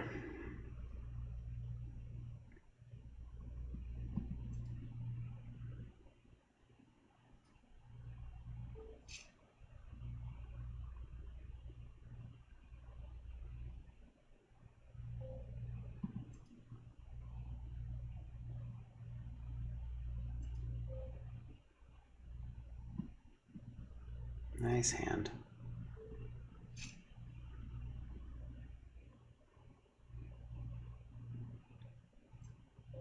Now you guys are seeing the deuce 3 hand right now. Some things work.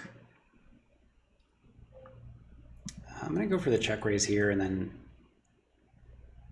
check the turn. I mean, it's a weird play. It's a very weird play. Do I want to do that? I just feel like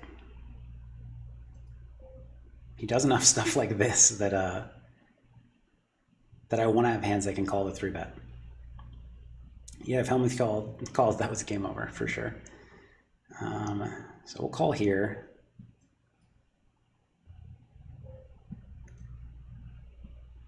I'm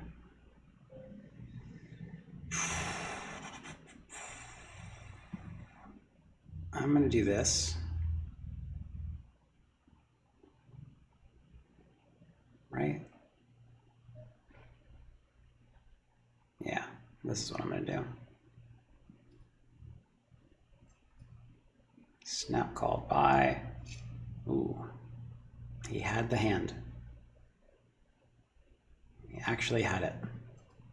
I kind of didn't think he had me beat on any street, but I was wrong. Obviously, my equity is just fine.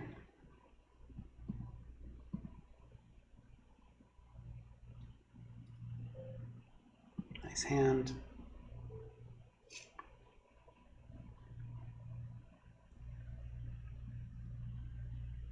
Is door dashing to buy put options a good strat? I don't know. Probably. Check call king high. RCE thinks he's going to get me to value on myself or bluff it off, and that's how I'll win. Yeah, that's very likely. I mean, Hellmuth plays a style where I'm the one that does most of the betting, and so, yeah, that is reasonably likely how I'll win. Interesting. I'm not going to bluff raise here because, like, I think this is a board on which he traps a lot on the turn, with, like, ace queen and stuff. I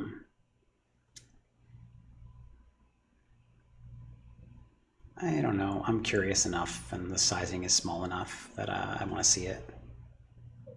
Oh, I didn't think he would bet a 4.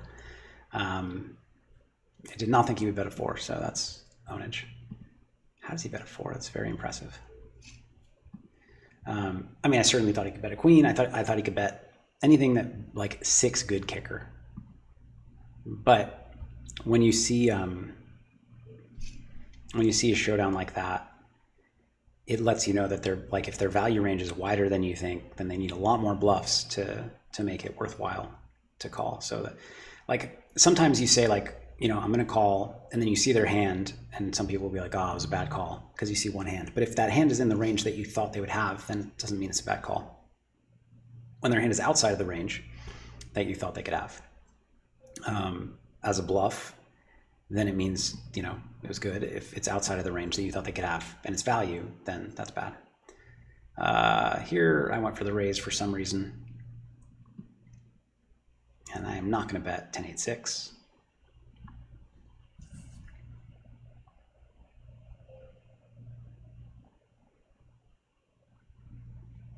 I'm not going to bet the 6 turn.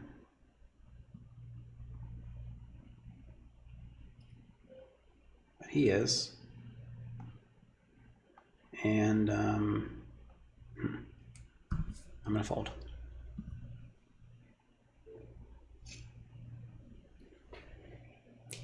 Liquid says, can you make a new heads-up challenge and invite our favorite boy as When I did the first challenge, I reached out to him and asked. he thought about it a lot, but I don't think he was playing much at that point.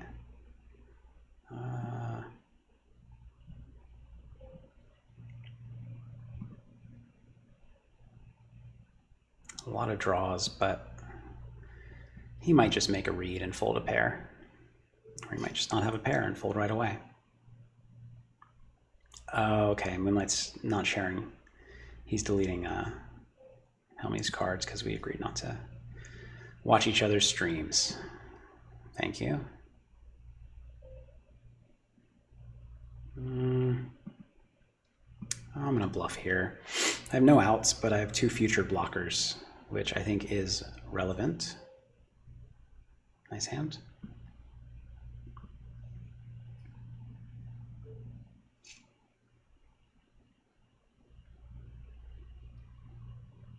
Okay.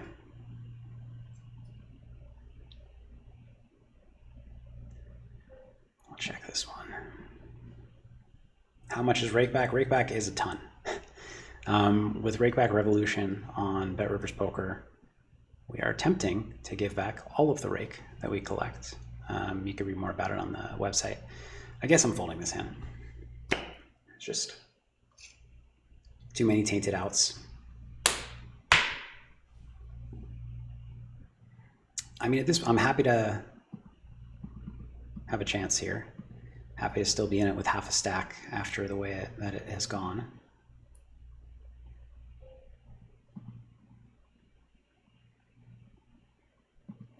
Nathan asked what I enjoy most about coaching. I mean, in part, it's what I enjoy about teaching, which is just like seeing somebody. I mean, I guess coaching and teaching are very similar, but I've been doing new coaching thing, so I assume that's what you're referring to.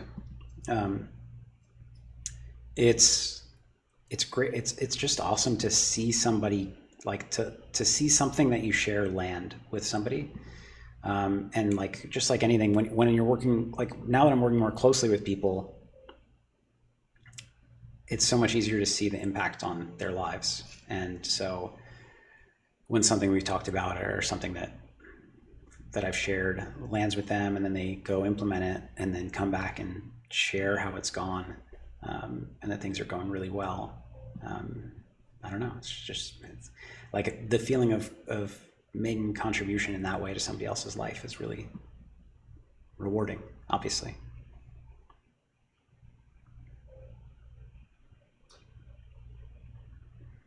Dan C. Good to see you, first of all. Second of all, he says, Phil, you just getting rest here or what? I don't know. Do you mean like, am I just relaxing? I mean, kinda. I like talking to you all.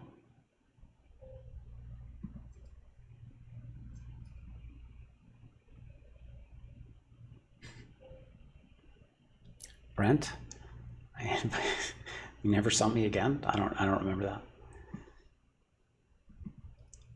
Shared a dinner table with you at WSOP Indian restaurant. She just came and asked if it was the guy we went to. She's not a poker player. Oh, so you did see me. Okay. I thought it sounded like I like sat with you for lunch and then ran out on the bill and you never saw me again. She's like, I don't remember that happening. But you're very welcome.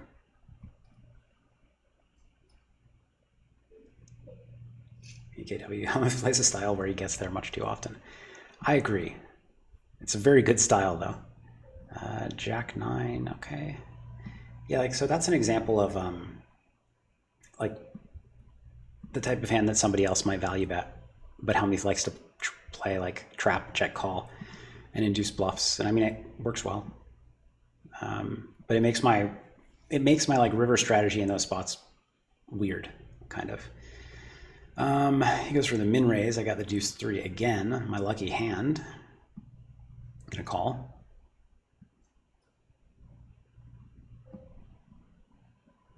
And now it's interesting if he bets, because like he might even just have a 3. He's going small.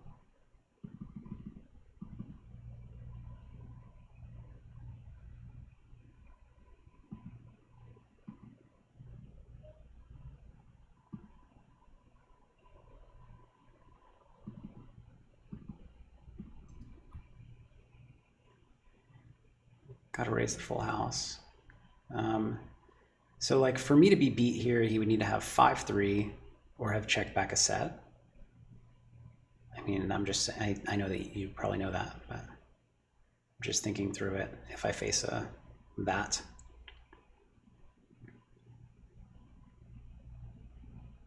Five-3 doesn't make a ton of sense. Check back set doesn't make sense because why would he min raise the turn?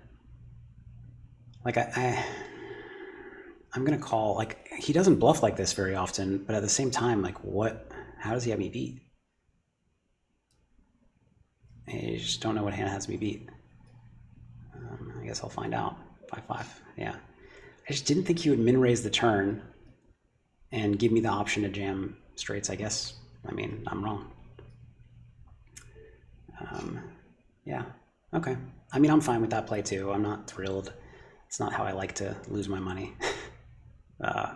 Calling it off in a spot where, like, I don't think he's bluffing that much, but I just couldn't put him on a hand. And so, like, yeah, I'm not surprised he checked back the flop. I'm a little bit surprised about the turn min raise. All right, we're ahead. And 2 pair is going to do it. We've lived to fight another day.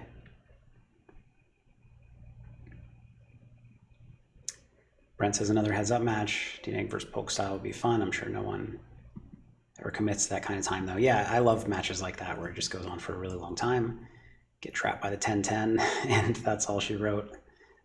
Good game, Phil. Let's see. I mean, I might check out some tournaments if he doesn't. Let me just see. Let me text.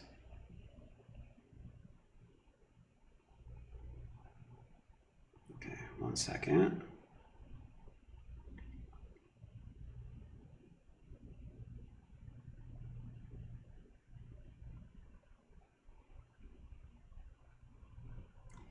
Let's see what's going on.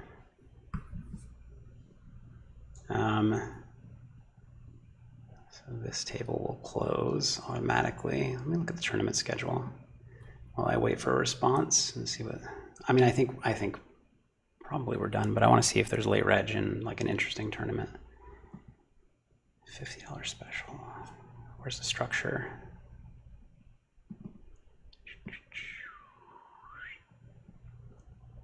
All right. Starting stack, 16 big blinds. Is this a turbo? I think I don't want to start a turbo this, like, unless it's a, like, I don't want to start a regular, speed regular. Yeah, I don't want to do that this late.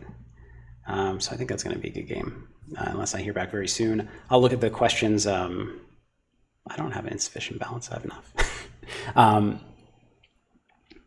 Oh, probably because I didn't reload.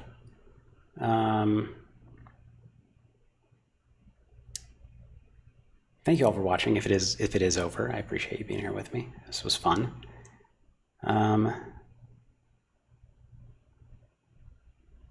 Phil, if Hellmuth challenged you to 25K hands of 400, 800 no limit online, how much water would you that you spat out on your monitor while saying yes would you have to clean up? I don't think I would spit it out.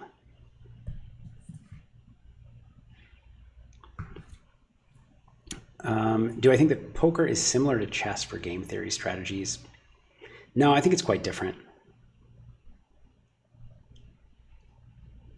I'm not a great chess player, though, so take that with a grain of salt. Whoever wins this challenge will win the name Phil. The other Phil shall be Philip. I guess I'm Philip now. But my name's spelled with 1 L, so I'm Philip with 1 L. Yeah. There is a...